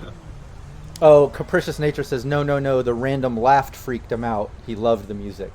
All right, that makes me feel better. Even though Zach's just saying that to be nice to me. All right, cool. Yeah, and if Evan, don't even stress it. If there's a connection issue, you drop out. Just try to hop back in, and we'll get you up to date. If it keeps having issues or something, maybe we can just do audio with you. I know sometimes. Well, the issue is that it's for some reason giving you the message that I'm connected on another client, which is weird because I'm not. So I'm hoping. Usually it's Discord or my OBS that fucks it up for some of my players. I'm like, damn it. Yeah, the Discord app has just been. I'm just running Discord out of a browser, but I'm wondering if it thinks that I'm still in the app too, which is weird. Oh, okay. Well, no problem. Here you are. We're back to the gameplay. You all make your way to the coordinates, the address that you were given by Satan after hitting him up on the board, and sure enough, it takes you over to, on the edge of the hot zone in Japantown. Kind of like where a lot of construction is happening, things like that. Let me get a little rebuilding zone sounds from Sirenscape. Again, shout out to Sirenscape for the official sponsorship. I absolutely love this tool. It's so awesome. But as you get over into old Japantown and make your way to the edge of the hot zone, it's what you would expect even all through the night on some of these construction sites. There's giraffes working, construction people, and clearing out hot zone area. But the location that you were given by Satan pretty much leads to this construction site empty lot that's across from active construction. So all the construction happening on the edge of the hot zone in this little area is kind of off. There's no workers right around this area, no giraffes, no bots, nothing in process. And right across the street from this construction area is a big empty lot, which is where you're supposed to meet. But you get there a little bit early, and this is what you're seeing. I'll bring up a little imagery too on Roll20, just to set a little bit of a vibe. There's no specific maps for this sort of thing, but just a little bit of lot construction look or whatever, just for fun. But yeah, you guys pull up. You're a little bit early, not much early, maybe 10-15 minutes early. Ooh, lots of points. That's I see. mean. Yeah, Capricious just rocked some -1s. Negative ones. And Oh, then- and a plot twist. and a negative plot twist, and then Wowza. he ends that with a did I get that right, Zach? Was it a or was it a little different than that? I'm pretty sure that's what that was. It was in all caps. Thanks, Zach. You're awesome. He said yes, perfection. So hey, sometimes negative plot twist sort of stuff it makes the game that much more fun. You know, it wouldn't be Cyberpunk if it wasn't dangerous and fucked up at times, right? It's true. Absolutely. So, but yeah, Do you pull we- up. It's as I described. You're, like I said, about 15 minutes early or so. If there's anything in particular that you want to check out or do or whatever, just you're there. You can talk amongst yourselves. Jerry just pulls up. Oh, we're here, sir. Where should I park or wait? Obvious is the car. I would Probably imagine it would pretty be obvious. Oh yeah, especially in this area. In this particular area, there's not a lot of shops or things open. This is all, edge of the hot zone reconstruction clearing area. This nice tinted SUV sort of look would definitely stand out like a sore thumb. We should Probably. probably keep driving and park around a corner so we can walk over. They can't see what vehicle we got out of. Okay, sir. He pulls around the block, just out of view of the empty lot on this side of this block. So we'll say he's one block down from the empty lot and around the corner. Yeah, I'll wait here, sir. Call me if you need me to pull up. I will. All right.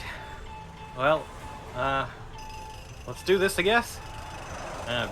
Did you see anywhere where they could have something set up? It was one lot, right? Yeah, everybody give me a perception. Everybody take a -2. Right. -2 for what? Ooh, 18 with Gracious the nature's -2. being rude. Yeah, there's like 1, 2, 3, 4, 5 negative Five of twos. them. So I got a bad feeling about this, my brothers. That's At least he's nothing. What? This is perfectly fine. Aha. there's just a lot of noise going on, a lot of noise, right? That's what's going on here. I got a 20 effectively. Oh, you got the 16 plus 4. Yeah. Oh wow, I got an 8. -2. Yeah. I got an 8 before the -2. Yeah, Mayhem and Torchlight. You're a little preoccupied with something. I don't know what, but you're definitely not I'm looking at around. graffiti. Yeah. I see some graffiti, and I'm like, oh, that guy. Oh, you're shading, man. Your shading needs some work. What's Yeah. up with that? Maybe Mayhem is still worried about the brain dance situation. Or Oh, something. she absolutely is. But Her Weaver, brain totally gonna get toasted. yeah, Weaver and Atticus. You notice, it's a big empty lot where you're supposed to meet this guy. Literally, the coordinates are in the center of this empty lot. There's like nothing on the edge of this lot. It's a complete empty lot. There's like scattered garbage on half of it, but nothing piled up in mounds to hide behind. There's really no good place to hide in this lot. The construction site across the street, on the other hand, does have like some structural, like the skeleton of a building or whatever, You might be able to like hide in there or go up a higher level to get higher ground. I know Torchlight mentioned that, but again, this is like, across the street in another lot. So if this is a higher ground kind of lookout, you would need like a rifle or something a bit more long distance to make that efficient, because there is nowhere to hide in the exact empty lot, What we may need to Torchlight do- just grabs his bag. He's like, I decided I don't need to hide anywhere. I'll be near you.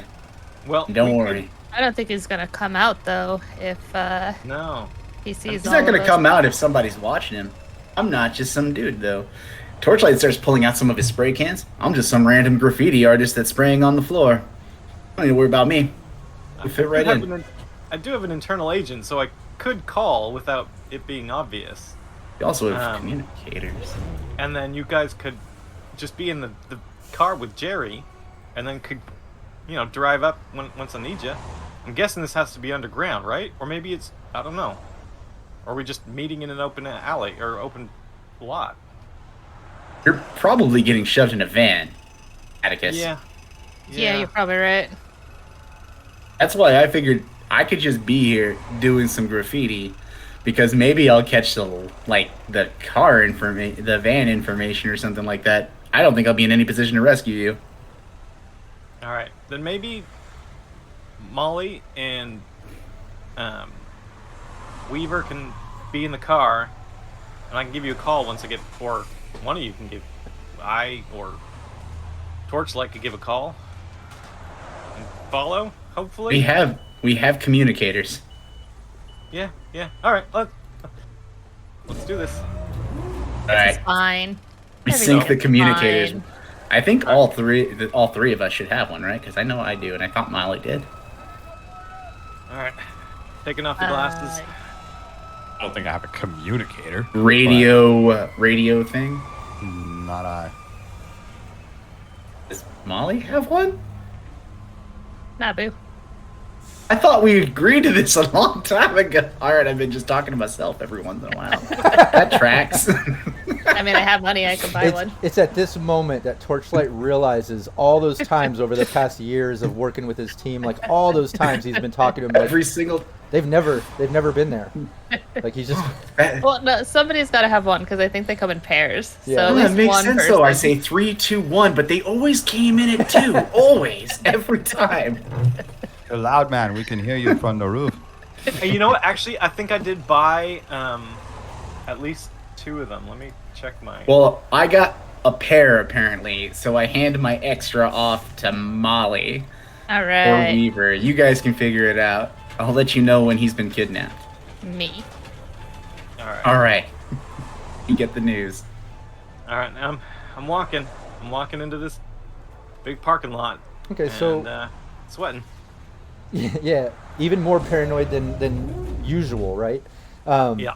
But yeah, you make your way into the parking lot and kind of get in the center of this empty lot, I should say. Not a parking lot, but an empty lot. You know, it's all kind of dirt and exposed earth and stuff and garbage from the hot zone dragged over from the construction site and stuff. You're in the middle of this empty lot. Where is everyone else? Jerry is a block down and around the corner parked on call. Where's Mayhem and Weaver and Torchlight? Let's just give me the details.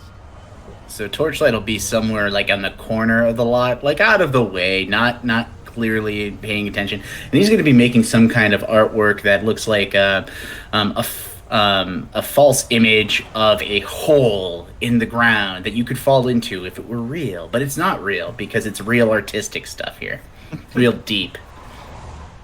Okay, that sounds good. Yeah, we can say you're about 30 to 40 meters away from the center of the lot where Atticus is standing. There's not like things up to graffiti, but you're at least on the edge of the lot. We'll say like graffitiing the sidewalk or the pathways that go down the street Yeah. or something. Okay. Sure, absolutely, whatever works, as long as I have an eye on Oh yeah. on our potential victim. Yeah, you can see him clear as day. He's just standing in the middle of this empty lot. Where's Weaver and Mayhem?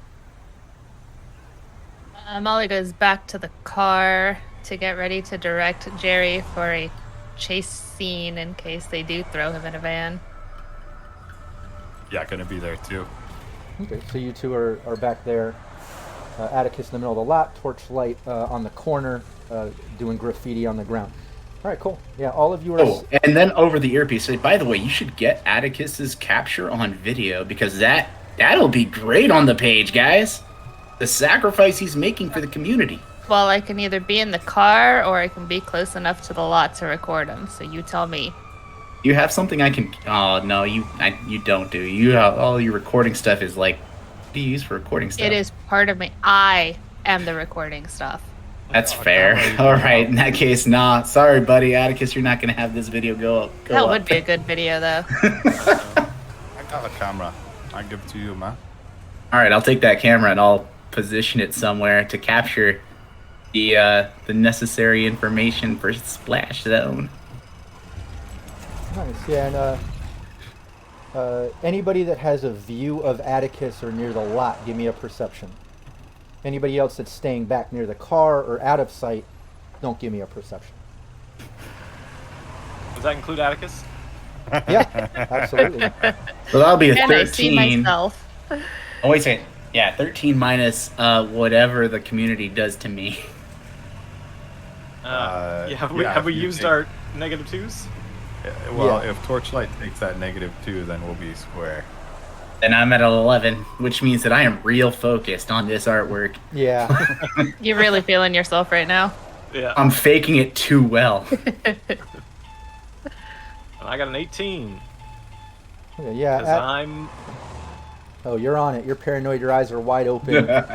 You're the bait, you know? You didn't pay bait. You stepped in, and now you're bait. But you're standing there, and only after about 15 minutes standing there, a little bit after 3 a.m., you hear a vehicle approaching, and you can see coming down one of the side streets towards the lot is a big truck hauler basically pulling up. A large black hauler. It pulls up, and it basically pulls up into the center of the empty lot. And the back door opens. Everybody, well, Torchlight, Atticus, you know, both of you can see this. Don't need a big perception for that, but the black truck and hauler pulls up. There's no markings on it, but the back door to the trailer basically opens up. And Atticus, you just see like a bright light coming from inside. It's really hard to see from out here, but you hear a voice from inside. Basically says, "Hello, enter, please." All right. I'm coming in. We'll Now. let the group know that this is starting up. And I've got an open channel with everyone. So I'm not like gonna try to call in the middle of being drugged or something. So Yeah, that's- I'm on in. Yeah, you have it open, and the rest of the team can hear him step up in. You see the Torchlight, Atticus, the back of the trailer door closes down as the light is no longer glowing out. And Atticus, you're basically standing in the back of this hauler. Bright white lights. Your eyes are finally starting to adjust enough to see that it's like, looks very sterile where you're at, but there's like plastic strips hanging down right in front of you. You can kind of see through like the shape of someone blurry, maybe standing there, some items it's hard to see, but the voice says, "Please step through."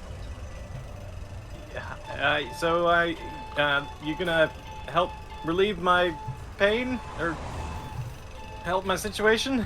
Yes. That's what I'm here for. Of course, please step through. All right. Stepping through into this room. Yeah, you basically step through. Let me try to get the right description here. But yeah, you step through and you see this tall, slender guy Oh with shit. blacked out eyes, just staring at you, smiling. Very tall. He's wearing some type of like lab coat sort of thing. You can see all kinds of like medical devices along the walls and mechanical arms coming off the ceiling. You can see what looks like a big medical chair, almost like a dentist chair sort of setup with lights and things, like just a whole, almost like a Ripper Doc sort of situation here, but with a lot of tech that maybe Atticus wouldn't be 100% familiar with. But you basically see him, he's all cybered out in archaic blades and medtech gear. And he just introduces himself as, "Hello, I'm Mr. Satan. And Hail Satan. you're my customer today, correct?" I'm the guy that left the message. Okay. I've been having a rough time in my life, and just open for anything. Very well. And right then, you basically hear like, and everything kind of goes black for you, Atticus,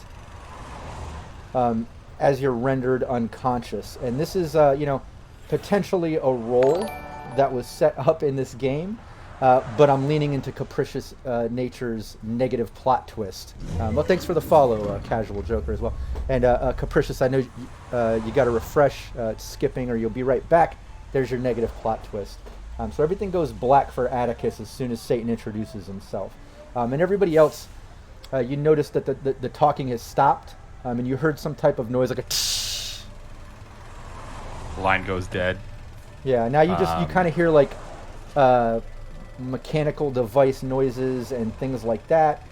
Let's see if I can't get some cool sounds in Sirenscape. There we go. But that's what you're kind of hearing through Atticus's earpiece. You can hear kind of like a heart monitor, some medical devices, some noises as Atticus is no longer speaking. Did we consider going to get him? It sounds like they're taking care of him. Watching his vitals, at least. That's good. Is there any windows on the back of the vehicle? No. So while this is going on, what's the likelihood that Torchlight could nonchalantly take some, just walk up behind it, just quietly, and then nonchalantly just spray a glow with his glow paint, just like an X, something that's clearly noticeable from anyone that's not in the vehicle? Yeah, you could. You could walk up to it's just parked there. It's in the middle of the lot. Atticus has entered. You heard that noise. Things have gone silent. Perfect. Yeah. I am marking that vehicle then. And I'm going to go ahead and just walk away. Like, I don't want to make any noise or anything like that. Nothing strange. Just like walk, shh, and then walk away. And once I feel like I'm probably about 15 or so feet away, I'm going to let the team know there's glow paint on it. So if we need to follow this vehicle, which I'm assuming is the plan, should be easy. And if we do lose it, probably can put some feelers out in the community. It's going to stick out. I have a counter proposal. Well, it's if already we knock marked on the door and grab the guy that's in there? We probably want to find out where his brain dance stuff is, and I'm guessing if we do that, we're not going to find out. What if it's in the van? And then we lose the van. Also, what if he kills Atticus while he's in there? We did promise him that we were going to go save him. Weaver, what's your call? I'm probably in the best position to do that if that's what we're going to do. Hey, Jerry, get a little closer for us, huh? That's a good boy. I also don't have my face on, but I can probably get it on real fast if you need me to. So complicated. It's not complicated. Do you hear that buzz saw? It sounds like they're cutting him apart in there, man. Shit. Yeah, All at right. this point, let's get Torchlight, Weaver, and Mayhem to take out your earbuds and headphones so you don't hear this next part. I'll gesture for when you put it back. Okay, cool. Now they can't hear me. Let's talk a bunch of shit about him, right, Howard? Yeah. No.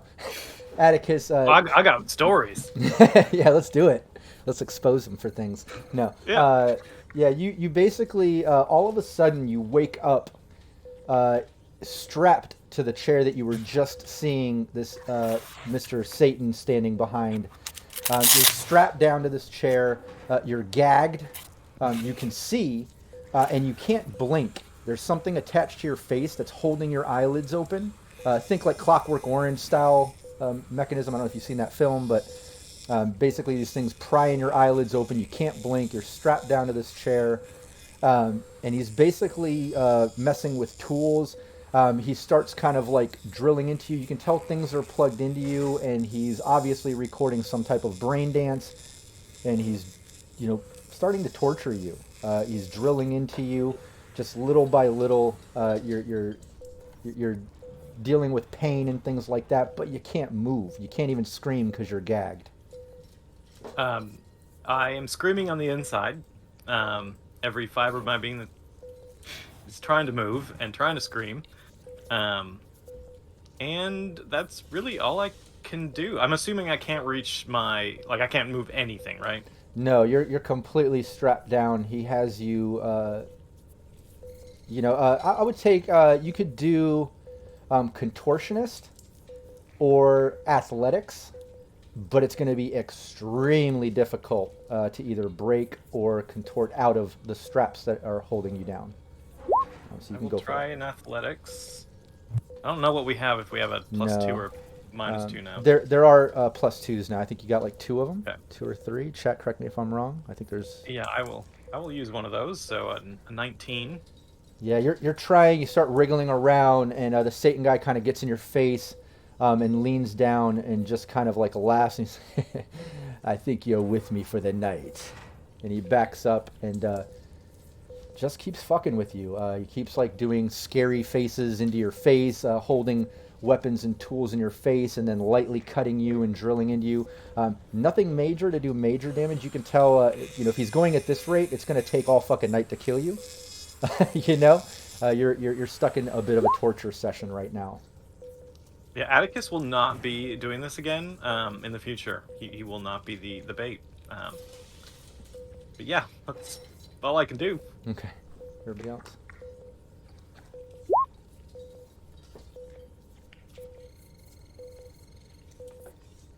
All right, nice. Yeah. Torchlight was able to spray paint that on, step back away, and kind of call the rest of the team, explaining that that's what he just did. Mayhem just got done saying, "Oh, we did tell him we'd go in and save him," things like that. In the process, again, you're hearing through Atticus's earbud agent or internal, just more drilling, things like that. At one point, you hear the voice of that Satan guy say something like, "You're going to be with me the entire night." You do hear that Satan guy say that at one point. At least you get paid by the minute. All right, so guys, am I busting into this vehicle or not? Yeah, what are we waiting for? All right. Car's not a toy. Hold on. Oh, so you don't want me to just assault the I'm truck? coming with you. I want to punch this guy too. Okay, come on. Put your damn hat on. In that case, I'm gonna go ahead and put my face on. All right, yeah, while Torchlight is getting his face on, Weaver and Mayhem can make their way over to the lot to meet up with Torchlight if that's what you're doing. Yeah. Yeah. Yeah, you walk up to see Torchlight kind of gearing up, getting ready, standing outside of this blacked out hauler. You see the big kind of glowing X spray painted on the side of the trailer of the hauler, and Torchlight standing there. All right. Let's do this thing. 1, 2, 3, breach. What are we breaching with? Our fists? Your gun? You give me you can give me a perception for right now. I'm at least standing at the vehicle. I can give you a little more detail. I mean, you can see that the main entrance that Atticus went in was the big back door to the hauler. Yes. Vehicle tech is not my strong suit. Hey, 17. Nice. Maybe I'll actually pass a check today. See, you're 17 and give you an 18. Uh-oh. Rude. Rude. Rude. There's some +2s in there too. Yeah, even with those though, you can tell. I was just looking for anything about 15 or higher to get the details. That you can tell that this back drop door is not a typical hauler door. It's not like that thin sheet metal shit. It's actually thick steel, which you know has a decent amount of HP. But you can also see that the lock is an electronic security system. So you'll also know, thick steel you could try to break through, or you could try to hack the electronic security check to get it open. But well enough perception to know that those are your options. Yeah, Weaver, I don't really want to punch my way through that. Weaver, you're probably the best person to get through this job. Yeah, let me see what I can do. Give me a second. All I'll right. use +2 from chat, and I'll use +2 luck. And I'm going to go ahead and pull out one of my throwing bars. As I might have to throw something at someone. With all those bonuses, still only an 18, but that's all right. Hey, you just had to beat a 17, honestly. So that was great. Nice. By 1 point, you did it. Good use of those bonuses. Thanks, chat. Yeah. While everyone's standing around, Weaver kind of fucks with the back door. It seems like he's not going to get it, and just when you think he's not going to get it, he crosses some wires on the system, and the thing, and the door lifts up. And basically, the door lifts up, and you all are blinded by white light. But as your eyes adjust, you can basically see Atticus through this sort of plastic strips strapped down to a medical chair with all these devices and things and lights on them. You can see that his eyes are actually forced open with some type of device, forcing him to have his eyes open the whole time. Think that movie Clockwork Orange, if anyone's familiar. But yeah, you see Atticus strapped down to this chair. When you pop that open, he looks right at you. You can tell he's awake. He's strapped. He's like wriggling, looking right at you. Kind of, you can read his eyes. He's saying, "What the fuck? Why am I bait?" I hope we're not interrupting anything, Satan. Yeah, and you basically can see the Satan guy. He has like some of the archaic blades and things, and he's kind of carving up Atticus. You see him like cutting down his arm, a little bit on his face, like he's doing like a little torture session. And when Weaver says that, he basically looks up at you, and I have more guests. Hello, I'm Satan. I'm the guy who's gonna dance your brain with these fists. Oh, he just laughs. You can tell this guy's a bit off. You want to give me a human perception? Go for it. 13. I feel like the not there is a little obvious. 18. 10. Womp womp. Yeah, Kevin Weaver, you could tell that, yeah, he's definitely a little off, to say the least. You've seen the sort of, signals from his personality, his expressions, his responses to someone like your group popping a door open saying that he's going to punch his face and shit like that, and the way you laugh. Like, he's obviously a cyber psycho. He's past that empathy line. You can tell just by his responses, his facial expressions, the way he's reacting. You're getting that read. This guy got full cyber psychosis. I think we get a reward from the PD if we take him out too. Better get after it there, Torchlight. Let's not worry about money while our friend is literally getting carved up. We can talk about that later. Why are we talking about it now? Hit the fucking guy. Yeah, I'm gonna go up there and hit the fucking guy. Yeah, let's get everybody to click on their token and then click initiative.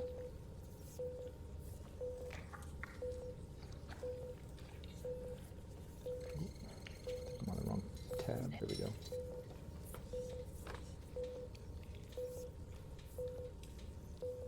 All right, if I was initiative, where would I be? Under combat. Under Character combat. sheet. Yeah, I know, right? Um, In the middle. There we go.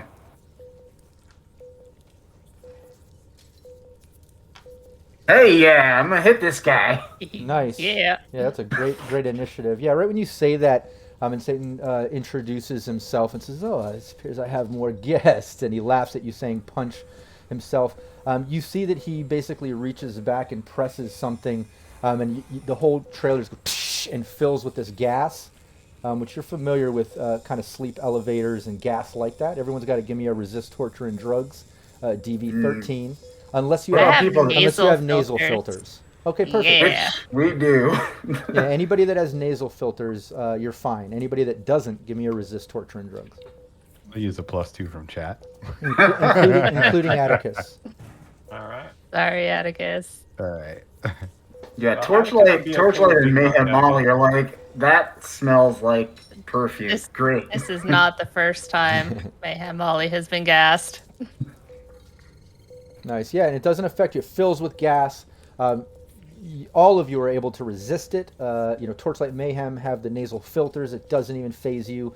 Weaver, Atticus, you cough a little bit. It's a little gassy, but you're able to kind of fight it, and you don't lose consciousness. And you see Satan kind of step back and go, "Oh, we're the opponents here. So what brings you to Satan tonight?" Oh, Well, first I've come to recover my friend. And it's yeah. and as far as initiative, it's Torchlight's turn. But anybody can speak, obviously. Uh, Oh, you're here for your friend. Yeah, Torchlight's just going to like not bother with the evil monologue and just shut it up with punches. I mean, he'd be doing the catchphrase thing, but the sight of Atticus getting cut up actually kind of like strikes him in a pretty big way. So yeah, he just wants to make this guy unconscious ASAP so he can see to the wounds. Okay, cool. Yeah, and Capricious just reminded you've got 2+2s left gifted from chat, so just keep that in mind in the rest of the gameplay. You also have luck and things. These things don't carry over to the next one shot, so just keep that in mind. But yeah, whatever you want to do. If you want to try to hit him, you want to do melee. Are you doing martial arts? You have a weapon. What do you want to do? Yeah, I'm gonna go ahead and just simply get into his face and do 2 martial art attacks. Using judo, so I guess I'm like chopping and like throwing knees or whatever that would turn into. Yeah. Be the first one. Yeah, give me both. 23 on the first attack. That's a hit. Damage on that one is 10. And the second attack will be when it comes through. If it comes through. Oh, there we go. Oh, that one is going to be a 10 to hit. Oh, no. Yeah, for some reason it went through twice. So it was a 10 to hit, which I'm assuming is a miss. Yeah, the second one was a miss. The first one was a hit. Yeah, you did a decent amount of damage to him with that hit. Weaver. Weaver is also kind of moved to action, even though he's usually just a film guy. He's going to start unloading because this guy isn't somebody to be trifled with. So camera in his offhand, he pulls out his heavy pistol and fires off a couple shots. Yeah, go for it. Should I move for a better position, or I'm sure that kind of... You're right there in 0 to 6 range, so it's up to you. I mean, you're in close quarters. You got to beat a 14 and then a 16. So give me both shots. Nice. 15 That's and a then a 17. You literally got 1 point over each number that I said. It's like right on the border. But yeah, both shots. Give me damage. 14 for the first one and 7 for the second one. Nice shot. How much was the second one? 7. Yeah, first shot does some damage. Second shot doesn't seem to phase him. Doesn't seem to get through to him. You see him kind of shake that off, but the first one, some blood splatters onto the back of the trailer walls. He just and he just kind of smiles and laughs and looks at you. Who's next there? Atticus? Atticus, you're still strapped down. Without anybody helping to break you free or anything, you can still either choose Contortionist or Athletics. It's going to be extremely difficult, but you can give it a shot. You do have a +2. You have luck. Those things might help you, but it's very difficult. I'll try using 2 luck, and we'll see what happens. There's still a +2 from chat too. Hey! Is that with the modifier or is that without? That's without. So that's Nice. 22. That's what I was looking for. Yeah, you're able to get your arms out of these straps. You're just like, as Satan's kind of preoccupied taking shots from Weaver and that, you're able to kind of wriggle your arms out of the straps and kind of try to get your legs out and stuff. So you're breaking free. Next round, 100% free. You can take an action. Mayhem. I will also come in with some judo chops and try to get him. I will use, I think we still have a +2. Yeah, you got I use it on use one here. Let's see if I did that right. You got to beat an 11 and a 17. Got a 20 on the first one. First one's a hit. Let's roll some damage. Only 8. Man, that's disappointing. At least it's against half SP though, Exactly. which is Yeah. Okay. What was the damage again? What was that again? 8. 8. And then The your next second shot. attack is a 17. 17. You had to hit an 18. Ah, So close. so close. Yeah, first one hits. Second one, he's able to kind of dodge it and evade it. knocking it, thwarting the attack. And he basically pops out some wolvers with one arm. He pulls out a where is it? Oh, a heavy submachine gun pops out of one arm. Some wolvers pop out of another as he laughs. And he basically takes a swipe with the wolvers at Torchlight since he's up front. All right, I'm going to evade. Yeah. And I will give you that 18.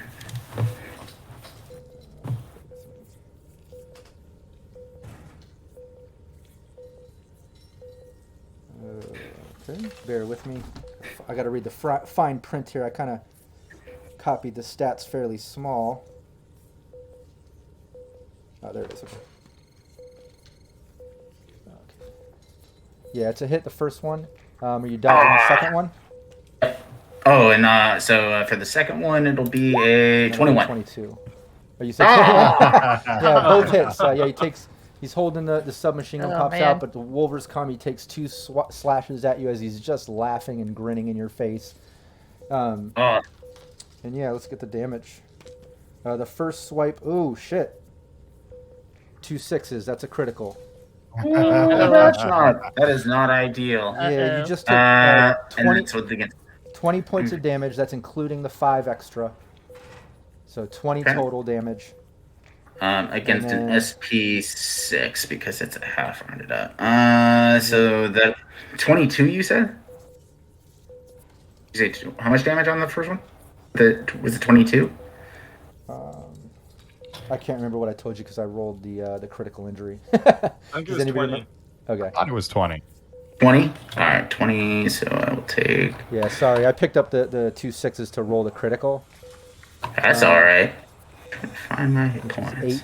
8. Broken leg. So now you have a -4 to your move. Ouch. Rude. And you just fell prone. So you, the wolver, 2 slashes, and it looks like he targeted your leg. He hits your thigh a couple times, and you actually hear the bone crack from the power behind these swings as you just kind of collapse to the ground, and your leg just throbs and starts swelling up. You could tell he broke the bone. Okay. And how much damage for the second attack? I thought that was the... I thought the first one was a crit. Oh. That's right. Sorry. Yeah, you haven't even messed me up on the only second 4. one. Only 4. 4 is... For some reason, I was taking the critical. The 4 will not do any damage. Thank goodness. Nice. Yeah, and again, he's just laughing. He seems to be enjoying himself with all this. But Torchlight, it's your turn. You just shattered your leg. You just fell to the ground. Your move is at a -4, but you're right there. You're still right there next to him. You can still attack and such, but you are prone. And I am still above serious injury, so I still do not have that -2 yet, thank goodness. But I'm going to go ahead and try a kip up to, let's say, a martial arts maneuver to try and get up without taking an action. Isn't that a DB13? Is that what it is? Yeah. Yeah, go for it. As soon as I find my... Oh, that's right. I have to go to the skills section here for it. For martial arts. There you go. Yeah! I get straight up onto my... Oh, damn. Good leg. Yeah, that's I feel like that's 33. gotta be way cooler than just getting up on one leg. You gotta I don't know, backflip handspring off the side wall and then to one leg because that's such a amazing roll. Oh no, I use the broken leg to make it seem like I ignore the pain. Inside, I'm a mess. Yeah. But it's this is gonna look awesome on our. Oh yeah. Oh yeah. It doesn't matter that the leg is pointed slightly wrong. That's fine. There's a little bone poking out. And you're just like, whatever. It's fine. I'm like, wolvers are for the weak. And I throw 2 more attacks. 23 to hit. And the second one will be a 21 to hit. Yep, both are hits. I got 15, 17. Fantastic. Both damages. So I grab his body to look awesome. It's really to take the weight off the leg, and I just throw elbows at him. Let's see here for the first one and the second one. What was the first So the one? first one will do 10 damage. Oh, is that? Oh, 1 No, 6. it's not a crit. Rude. And the second one is a 12.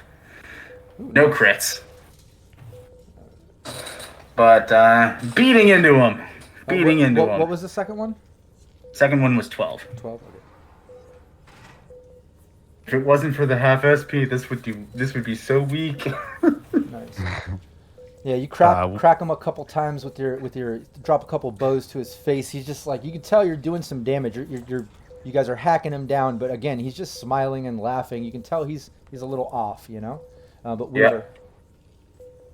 Weaver doesn't have a knife or anything, but he'd like to try and get Atticus free. Can I do a perception to see if it's like a locked buckle or if I could just undo it from where I'm at? Yeah, Atticus whipped himself out already. His arms are free, and that's probably all he cares about. Yeah, That's all you care about? All right, never mind. Well, Atticus also, like I said last round, he got his arms out and he's able to kind of unstrap his legs. So next round he'll be 100% free. Okay. But I'll say that you help him kind of fully get out of that, and you still have an action. Okay, and then I will take a shot. Here we go. First one's a 22. And the second one is a 16. I thought you only had one Nice. action. We only ever get one action. Or does that mean one shot? Oh, is the heavy pistol two? Is it two shot? Both of those are a hit. Got it. Okay. First one is 14 points of damage, and that is a critical. Oh shit! Wait, let me do the math on this. Roll 2d6 to get that critical though. I am at 11. I can look that up. So that would actually be 19 points of damage. Nice. And crushed fingers. You take a -4 to all actions involving that hand. Do you want me to roll? Nice. Would you like that to be the hand that has the pop-up submachine gun, or the hand that has the Wolvers out right now? I'll let you decide which one you hit. The Wolvers, please. Thank you. You completely crack his hand with the Wolvers. You even see some of the Wolvers kind of bend down a little offset, like you completely shattered his hand with that shot. The other shot landing into his body. He kind of coughs up some blood, and for a moment you actually see his face go from smiling to a little bit of concern, like he realizes he might be a little bit outmanned here. His cyber psycho isn't as brutal as you all as a team. But let me do the rest of the damage. Second damage is 13. Perfect.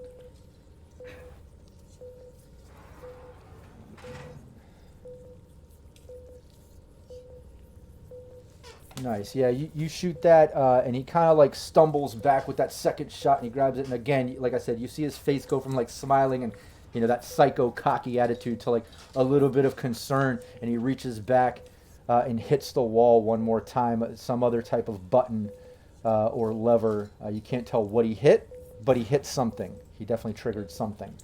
But Atticus, you are officially free, and you saw that ship go down. What do you want to do? Yeah. So does taking my weapon out of my hidden holster take an action?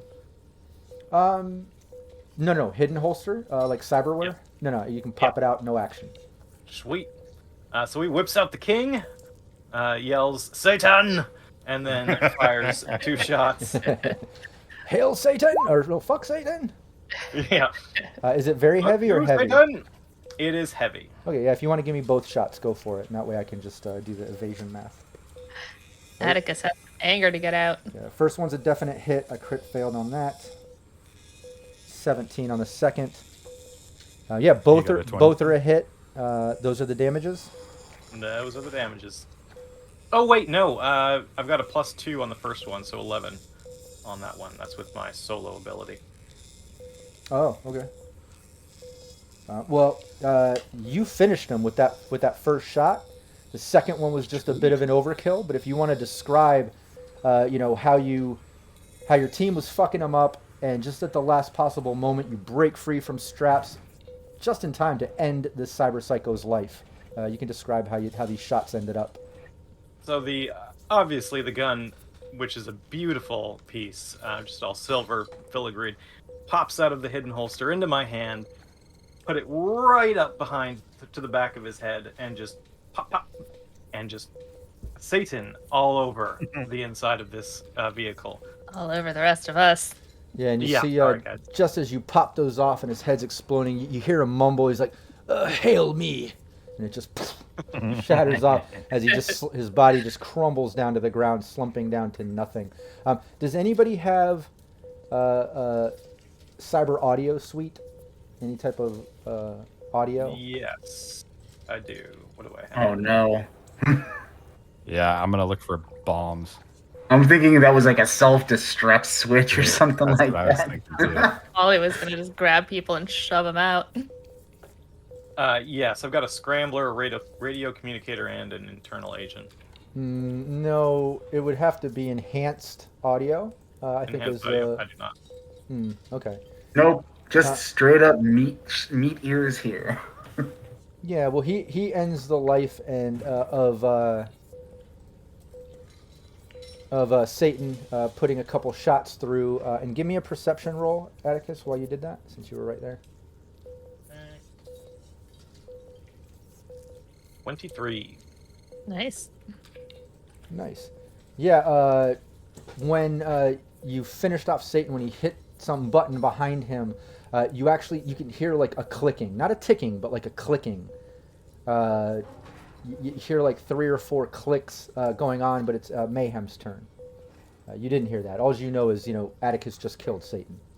Do I have time to warn everyone that I heard something weird? Yeah, you can speak.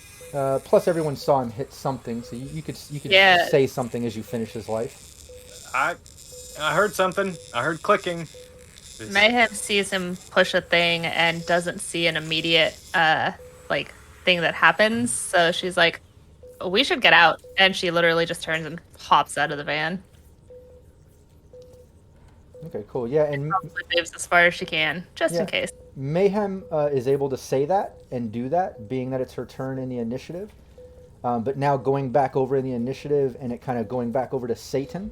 A 5-second counter happened within the time that he hit the button. Atticus shot him, if you think each round about roughly 3 seconds, right? So then Mayhem saying that and jumping out of the car is another like 3 seconds top. So we've hit about that 5-6 second mark. Within 5 seconds of him hitting that, Atticus heard the 5 click down. All of a sudden, the whole trailer just like goes and lights up, and you can tell that it was armed with like an electric flooring. So the entire trailer just sets off with an electric shock. So Torchlight, Weaver, Atticus, you all get hit by this sort of self-destruct electric flooring charge, which is 6d6. No. And there is no armor SP reduction when it comes to the electrical hit. So let's hope. Real bad day. Let's see how good it is. And Mayhem, you just hopped out of the back to see this shit go down, and your team get lit up by the electricity. You luckily made it out. But let me do the damage here.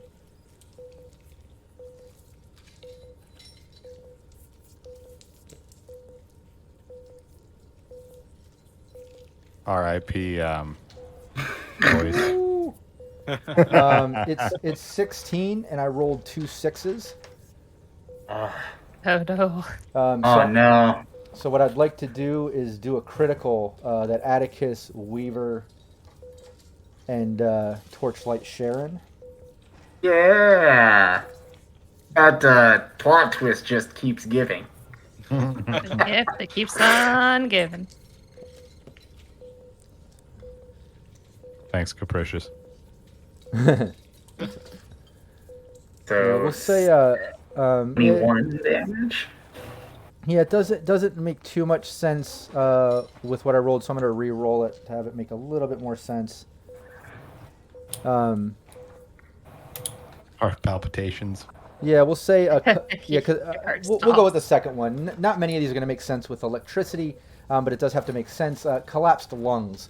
We'll say the shock is so hard it actually contorts your muscles. If you've ever been electrocuted and you felt like that hard sort of contortion that you can't fight back, and it actually like forces your lungs and internal like muscles and things to kind of cramp up for a few seconds as everyone falls to the ground, takes that damage, and ends up with a collapsed lung, which reduces your move. Let me just read the details so you know.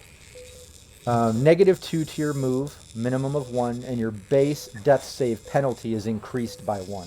So if anybody is doing death saves now from all that damage, you got a +1 to your death save as well.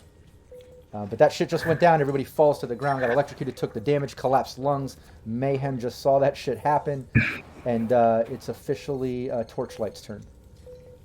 So Torchlight's at 4 hit points, and he's just yeah. So he's between the broken leg and the difficulty in breathing. His brain seconds ago was, all right, this is over. I can see the Atticus's wounds. Now his brain is just white hot pain. He's just laying on the ground at this point, being like, and he really can't think of helping other people outside of maybe trying to crawl out of this, metal tomb. So he's going to just try and crawl out of this thing at this point, and that's really all he can focus on. That's it. Yeah, Australis plays, note to self for Cyberpunk Red character, buy and equip rubber-soled shoes. That's funny. But no, one thing that you know with electric flooring or electric paneling and things like that is like you're going to take that damage at the end of every round after that first one, unless you either get off of the electric flooring or you access the system that shuts it down. You destroy the sort of the physical control node in the room that controls the electric node, or you do the electric security check, which I think is a DV17 to shut it down. Okay, so let me clarify. So it's still electrical. It wasn't a one-shot flash then? It's still electrified. Oh, yeah. Yeah, no, it flashes, but you take the damage each round if you don't get off of it. Okay. Destroy it, hack it. It looks like it's electronic security check of a DV29 to stop. My action is different then. Since the back is open, do I see a line of sight like on a car or something else that's in the parking lot? Anything else? You see what? Just fall rock. backwards, If I'm looking outside the truck from the inside, because I'm inside the truck and I'm looking out the back, do I see anything like a something that's like rooted to the ground? Anything like that? A street light, a block of cement, something like that. Oh yeah, there's debris, there's rubble, there's rocks, chunks of cement. Something heavier than a body, like a big rock. Is there a really big rock? Oh yeah, there's big chunks of cement, bricks, things. Perfect. I whip out my grapple gun, I point it, and I launch it. And I use that to climb out of the goddamn truck, because my legs ain't taking me. Yeah, you do that easily. You grapple out. I mean, I grapple out. You grapple, it just drags your body across the back of this trailer and pulls you out onto the ground. I land on the ground. I'm screaming pain. I keep going. Exactly. Yeah, you can't hang out in the trailer and search anything or do anything till you get rid of the electric flooring. Otherwise, every round you're going to take that 66 damage. So, but yeah, you're able to pull yourself out using the grapple, which is awesome. I can totally picture that. Weaver, you see Torchlight kind of his body's dragged right past you along the ground using his grapple hook. If Weaver's inside, then he's going to try and kind of pull the gurney or whatever out with him, even if that means that Atticus goes sprawling onto the ground with him, and he's going to kind of just fall backwards towards the safe dirt. Yeah, you can do that. It's not so far even with the -2 move.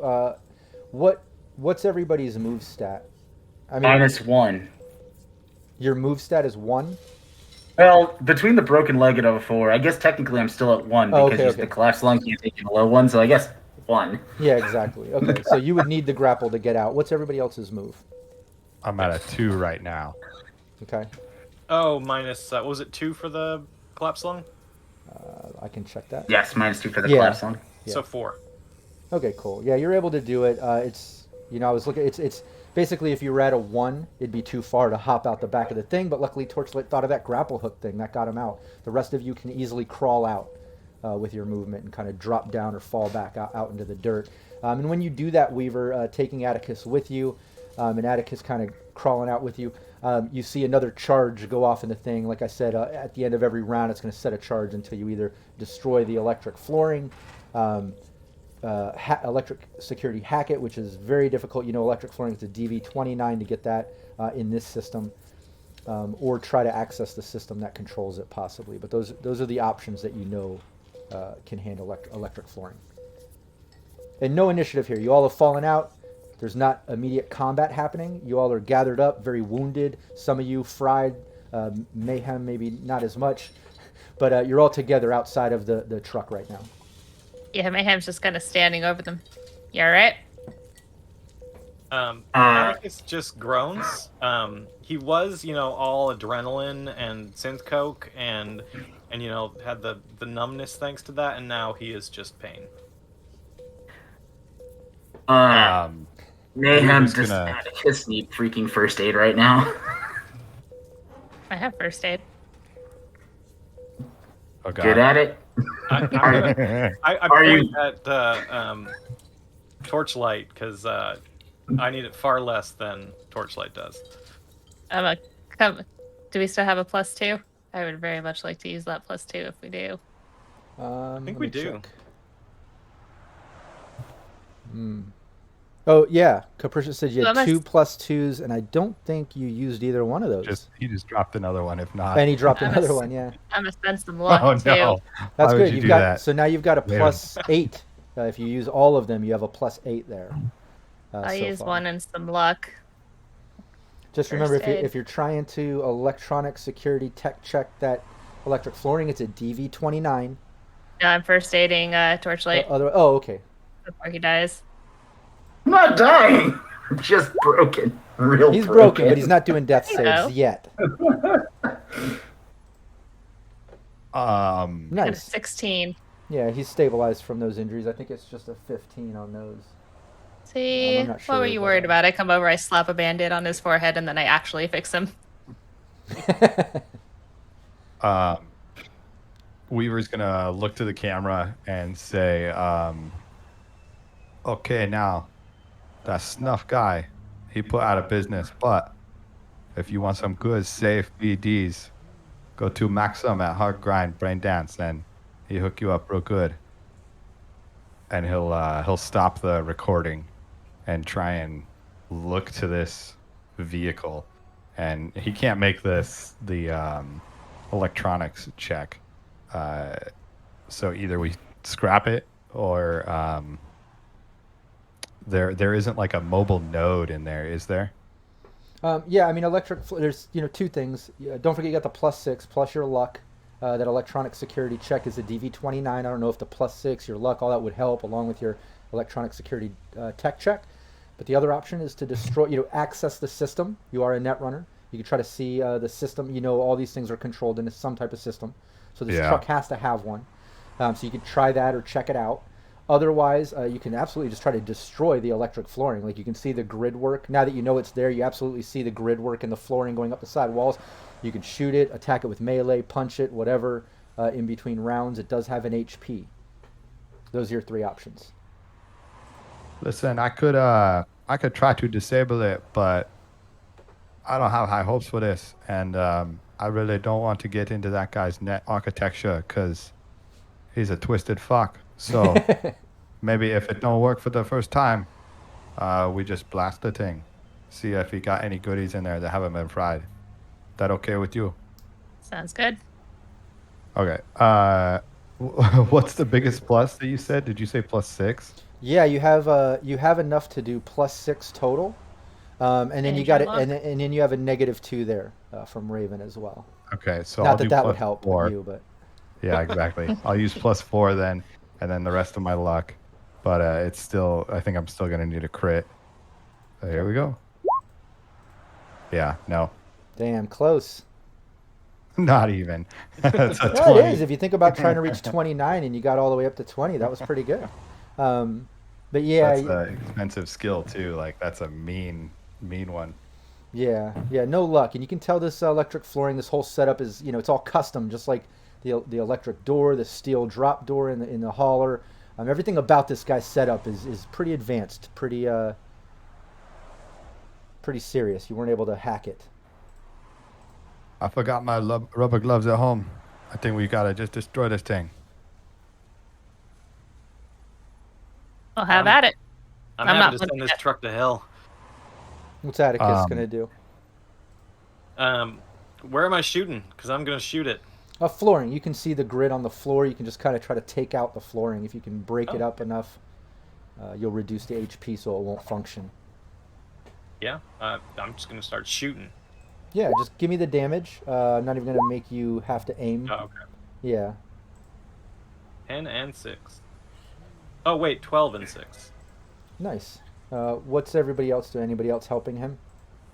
I'm gonna do the same so that it goes faster because we're making a lot of noise, and I don't really want to have to explain this to any police.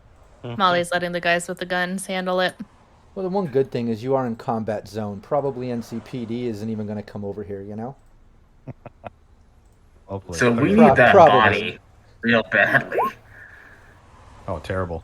That body's Between 2 roasted. shots, that's 15 damage. Nice. Yeah, with your shots, Atticus's and stuff, you see the electric flooring break up enough. I'm not going to nickel and dime these points to death since the floor is not dodging. It's just a matter of time. But you shoot it up, hack it up, destroy it. You see some sparks, and the flooring stops doing its cycle of shocking. You've destroyed the electric flooring. And you can see Satan laying there, still kind of smoking because he was sitting there for a couple rounds of the shocking, his dead body, kind of cooking. You can smell some barbecue. Hey, Weaver, what's the Yum. chance that there's any useful, like, files or data or anything like that still in that vehicle? Anything is possible. There could That be sounds some in like the- not very likely. There could be some in the mobile node that he got hidden in there too, but like I said, I don't want to be digging in that guy's head. But I could take a look.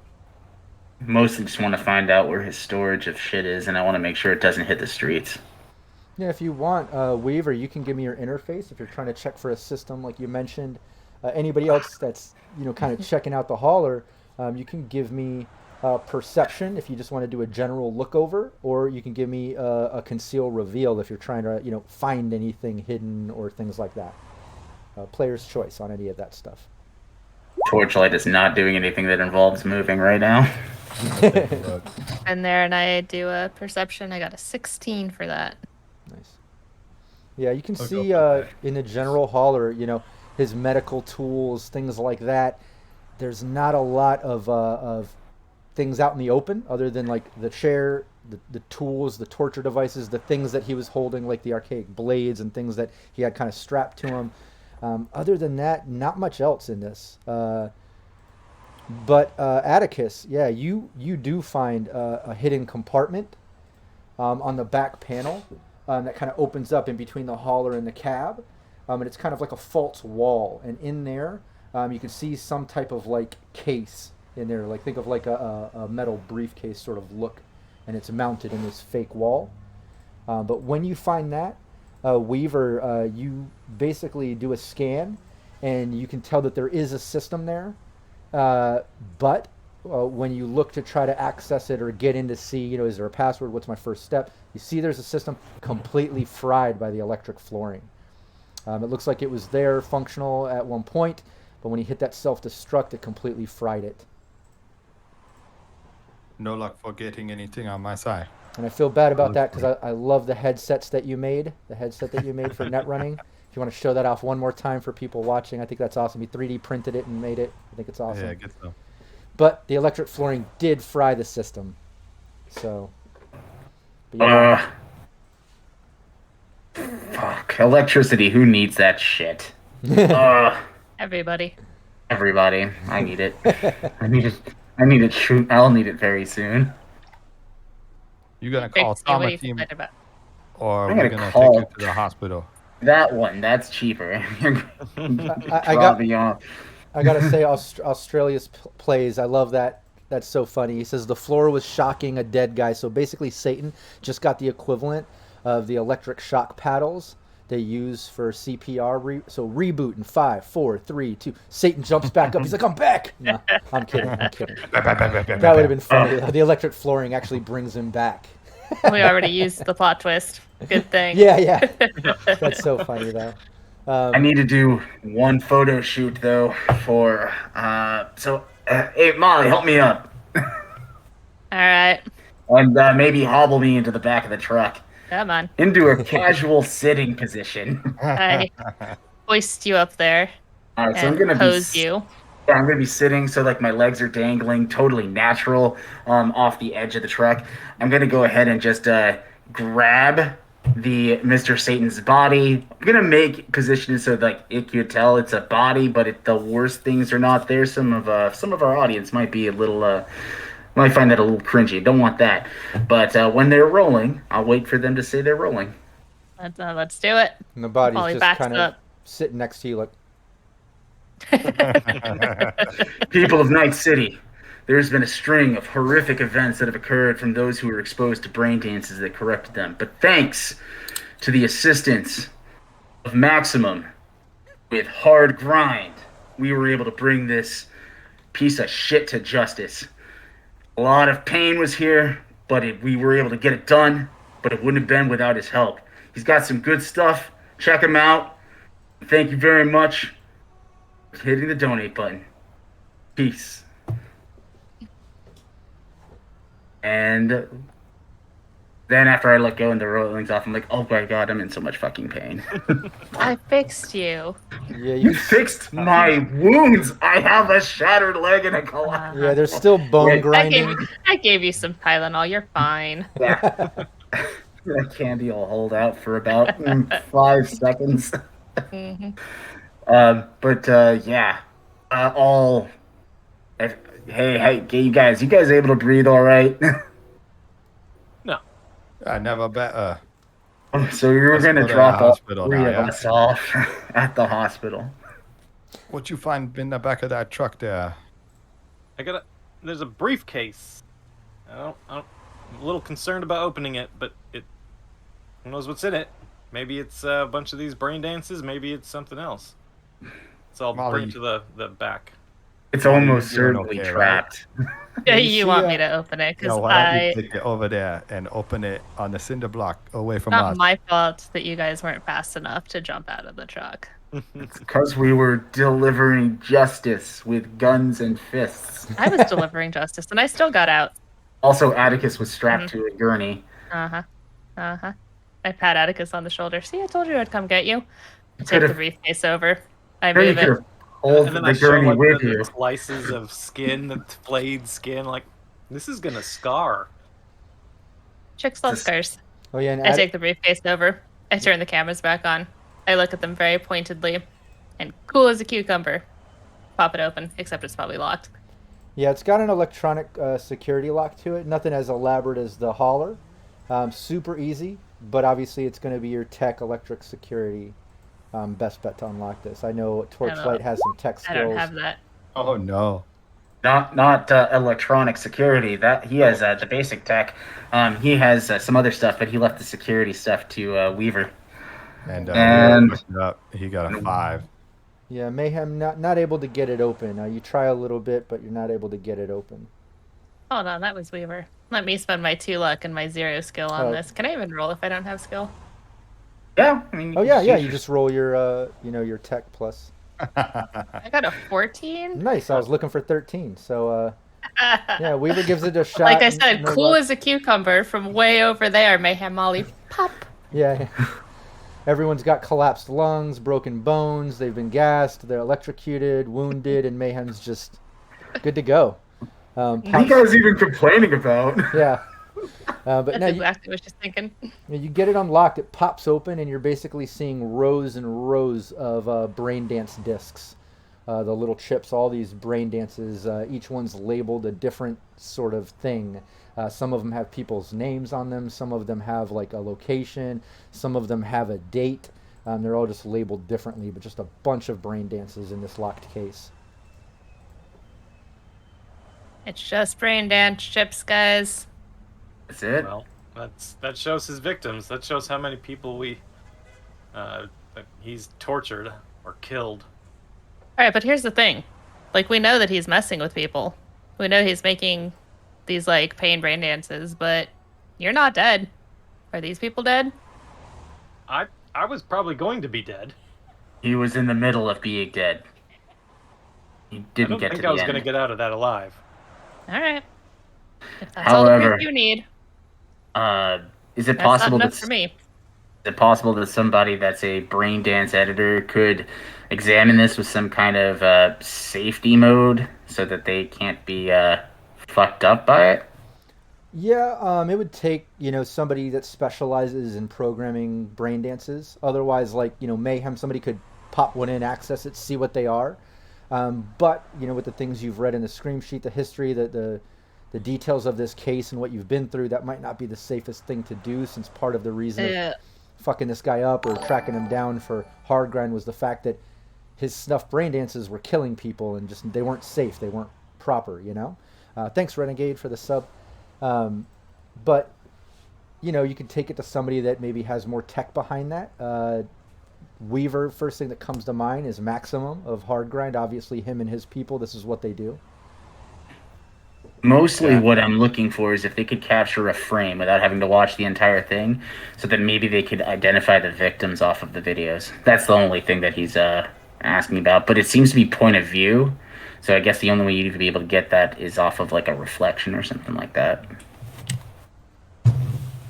Yeah, Mayhem Molly really wants to talk to someone to, like, confirm that this is the right guy. Like, she doesn't feel bad about stopping him because he was still into some fucked up shit. But if he is not who we're looking for, she wants to know that.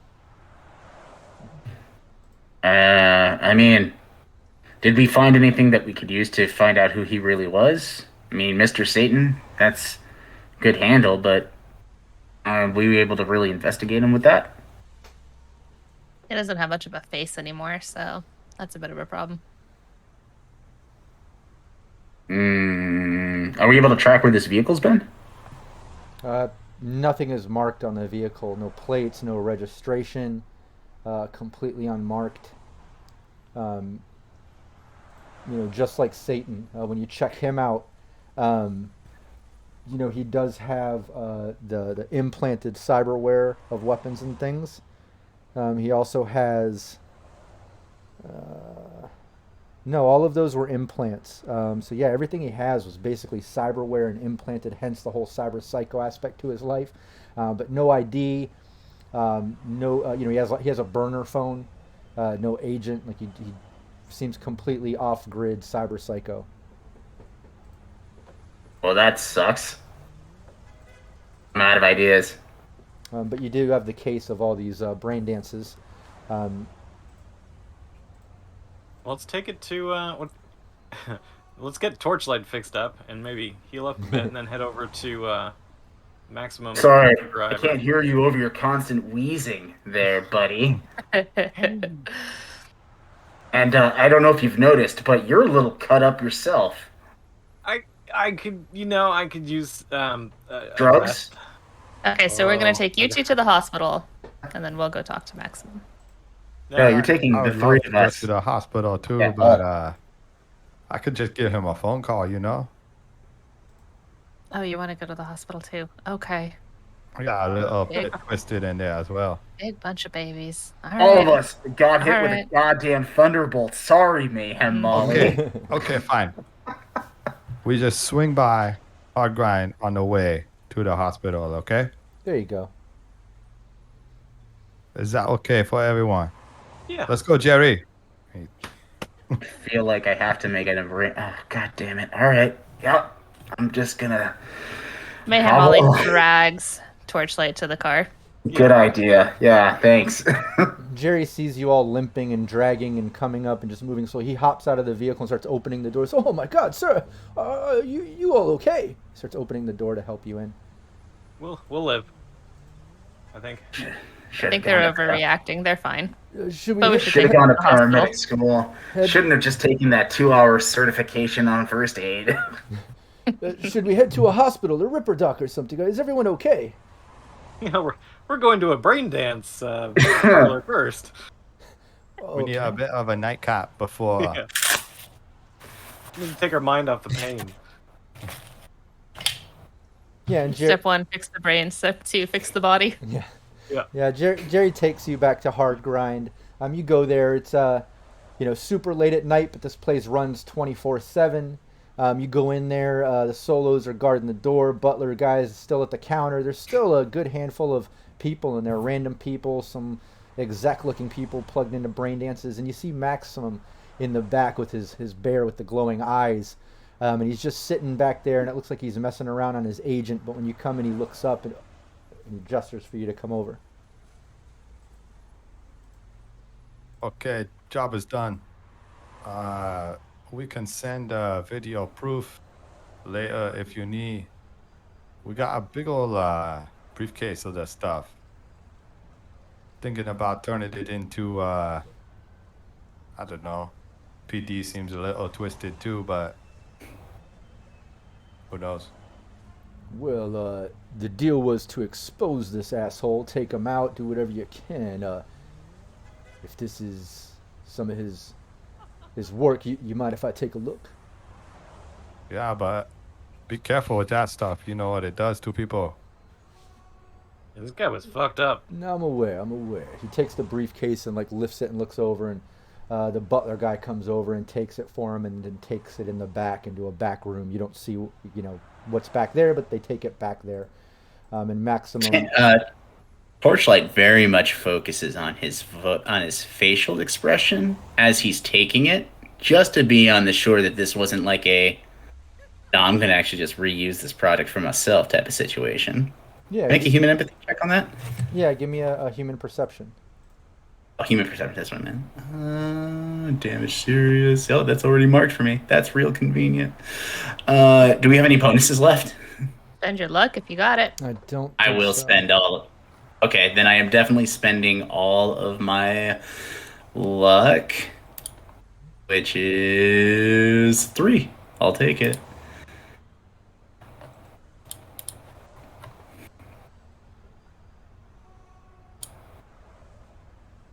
So 17 minus 2, so 15. There you go. You put your luck in that? Yeah. And it hit 15? Yes. Okay, cool. Yeah, you can tell Maximum seems happy when Weaver hands over the case and says that they got it from him. When he hands it to the butler guy to take out back, you're not picking up on anything shady or anything like an alternate plan. It seems like what he said is true. He wants to look into these brain dances, and whoever's in the back that works for him is probably going to be looking into these. All right, good. I didn't get a hint of a bad thing, so That is good. I'm in no condition to do justice right now. Yeah, no hint of anything bad happening with that roll. Fair. Listen, I think we'll give you a little bit of a grace period if any more bodies show up. It's probably not any doing of yours, but hey, I give you warning, man. If we hear a little more of these mysterious brain dance deaths, we know who to talk to. Yeah, so how did it go with Mr. Gasm? Is this the one who you got this from? Is that who was responsible, or? Oh, sorry. To catch you up, Gasm apparently had nothing to do with it. He really sent us to a man named Satan, and we set up a meeting and took him out. We'll give you the highlight reel later. Okay, so there was somebody else responsible, and you got footage of that then? Oh, yeah. Okay, great. Well, if you can expose that, put it out to your channels as you do. Go ahead, get some clout from that. That's absolutely fine. Just expose the asshole, and let's see what... And he looks over, and you see the butler guy coming back out with the case and hands it back over to Maximum and just leans down and says something into his ear. Nobody has the audio suite. We established that earlier. Nobody hears what's said, but the butler goes back to the front, and Maximum just smiles, and he says, "Yep, it seems like that's exactly what the fuck we were looking for." He had basically a case full of snuff BDs. Some sick shit from what I'm told. But we're going to go ahead and have these turned in, expose him for being behind all of this. I'm sure NCPD would love to pin it on somebody, pin all these cases down, expose the asshole. I'm sure you all will get some credit if you put it out on your page. Other than that, I'd appreciate if you can give Hard Grind a bit of a shout out so we can be attached to this and NCPD knows that, all of us have done the right thing here. We got you covered. Actually, before Molly, can you pull up like a frame of that asshole's face? Maybe it's possible Maximum might have known him as a different name or something like that. Maybe a little background. Yeah, I assume that's the thing I can do, right? I got memory chips and stuff in my head. Cyberware. So much cyber. Yeah, I pull up a frame like right before I punch him in the face.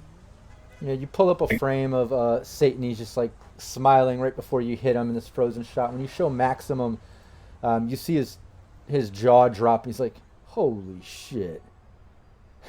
You know that guy? Yeah. When I first got started with Hard Grind, this was Landers. He was my partner, but yeah, he did not look like this when I used to work with him. Wow. No, he's definitely got a little bit too much implants with not enough mental health care.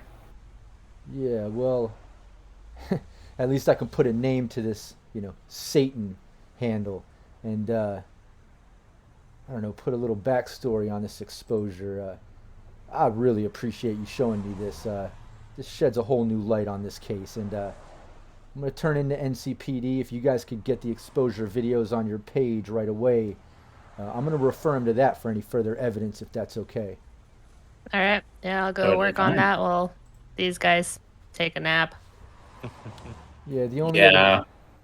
the only other thing that's hasn't been handled right here is pay, and one thing that's a little bit fair on my side, and I hope you understand, is here's 3/4 of it. He kind of hits the agent, and you hear like ting ting ting, and you get 3,000 of the 4K, and he explains this other 1K. Let's seal this up in about 30 days. Let's just make sure that the Satan guy had no partners out there. Let's make sure these videos get put on your page, and I can get these chips to NCPD. If your video gets posted, everything's on the up and up, like you said you got, and no partners pop up over these next month, I'll send the other 1,000, and we'll just call this thing closed. Sounds fair. No problem with me. Weaver, you go right with that? I don't love it, but yeah, we didn't do too much digging into partners. Atticus, you cool with it? Yeah, it makes sense. Yeah, and Weaver Alright. not being like, I didn't really like it, but okay, Weaver, you can give me a haggle. Use your fixer roll ability there. My powers? Yeah, use your power. See if you can. Man, I just looked it up. It's a trading roll, right? Yeah, Hackle.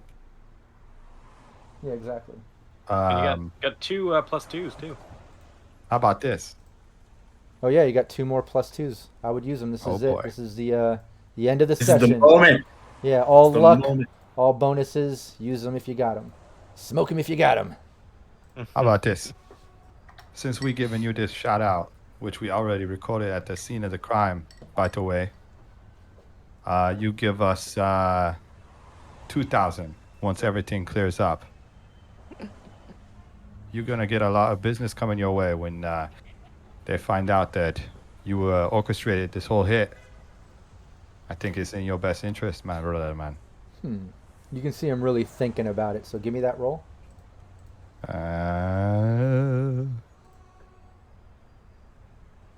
Could be worse. Holy 19. Nice. I was thinking Roll a about that. 2, of course. Yeah.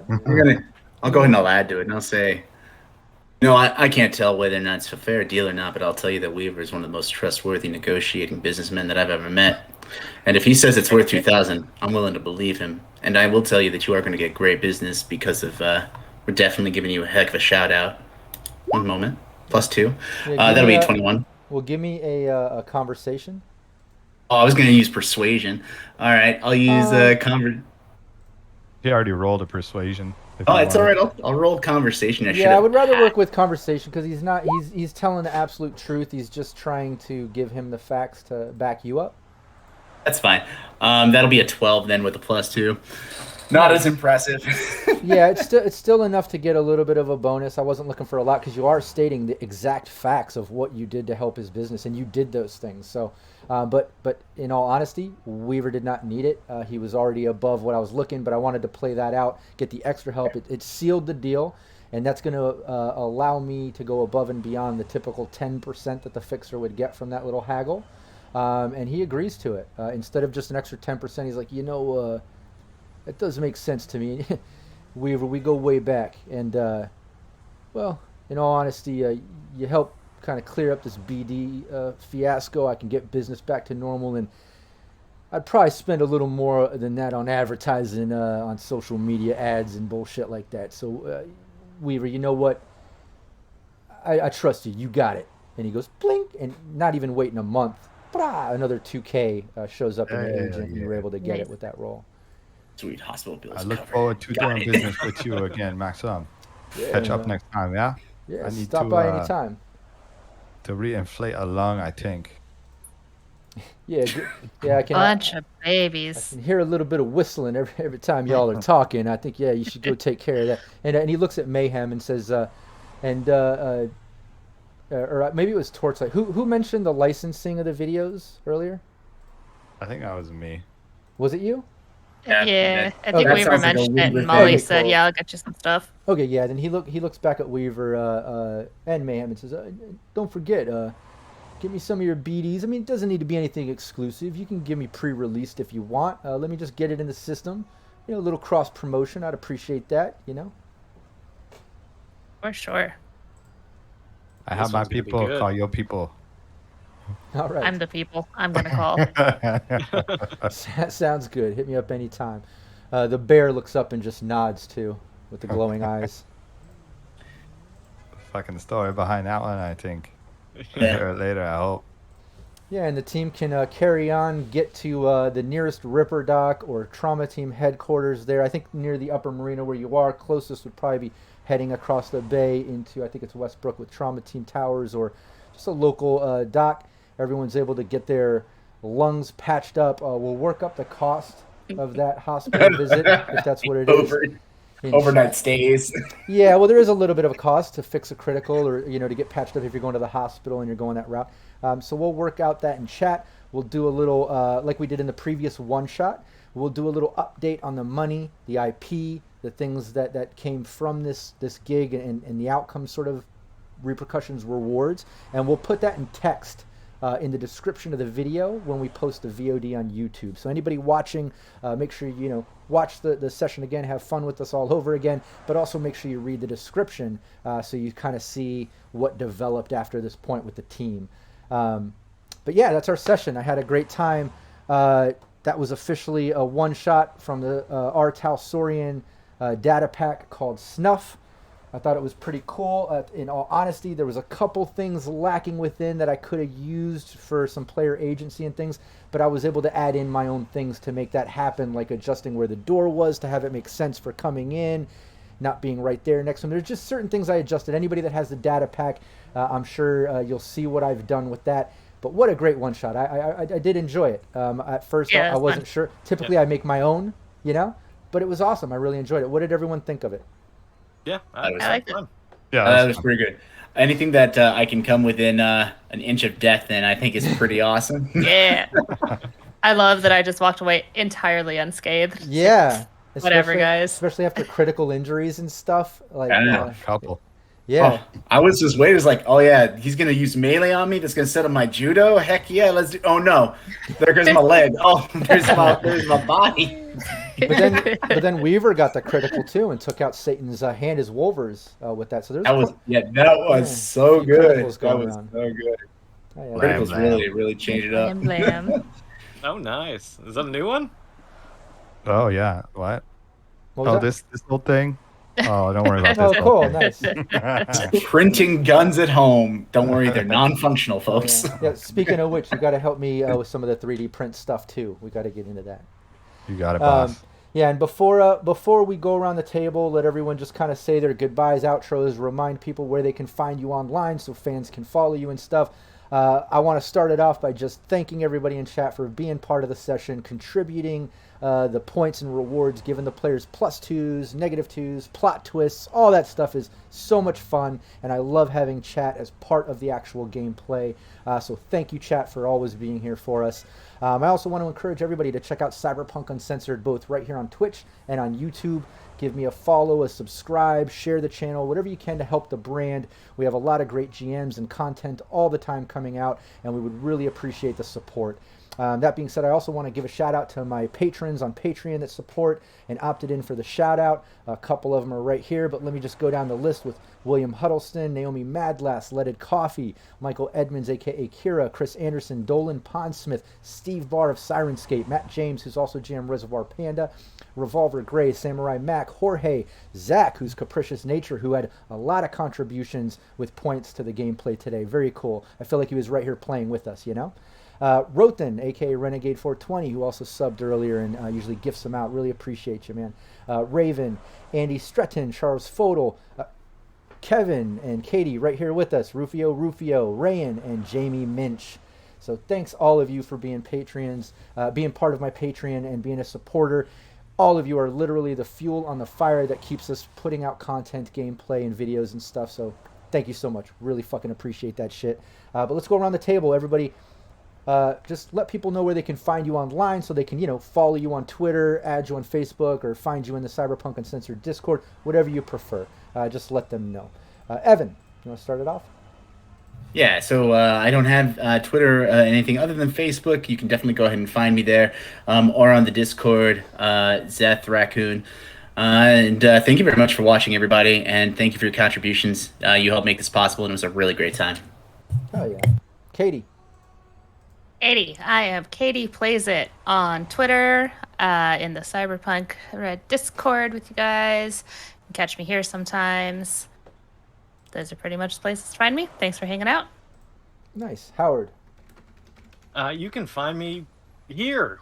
This is really the main place. I'm online. I lurk in other places, but I don't really interact unless it's, you know, one-on-one with people. I like this, so this is where you'll find me. Oh, yeah. Kevin. And I'm Kevin. Thanks for hanging out with us, everybody. And if you want to chat, I'm on the Cyberpunk Uncensored Discord, usually as Savage McNavage, and I'll talk to you there. Oh, yeah. And I do want to remind chat, I don't know if they've seen the posts. I'm going to come out with some more official posts about it. But we do have some upcoming Fallout gameplay and Dune gameplay, both looking for more players.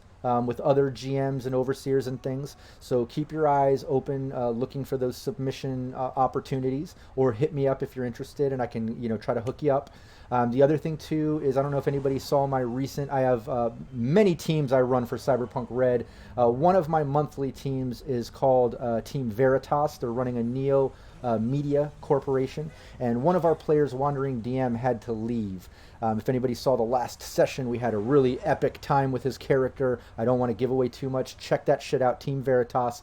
But he had to leave. So that monthly team, I'm going to be looking for one more player to join that team. That's along with my beautiful wife, Val Mulligan, some other great players like Miss Magitech, a few others. But yeah, check that out. Hit me up. Again, like I said, lots of gameplay opportunities going around.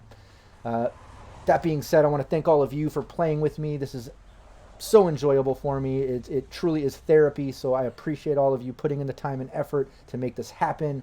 We'll see everybody next time. Take care. All right. Bye. See ya. Good evening. Cyberpunk Uncensored.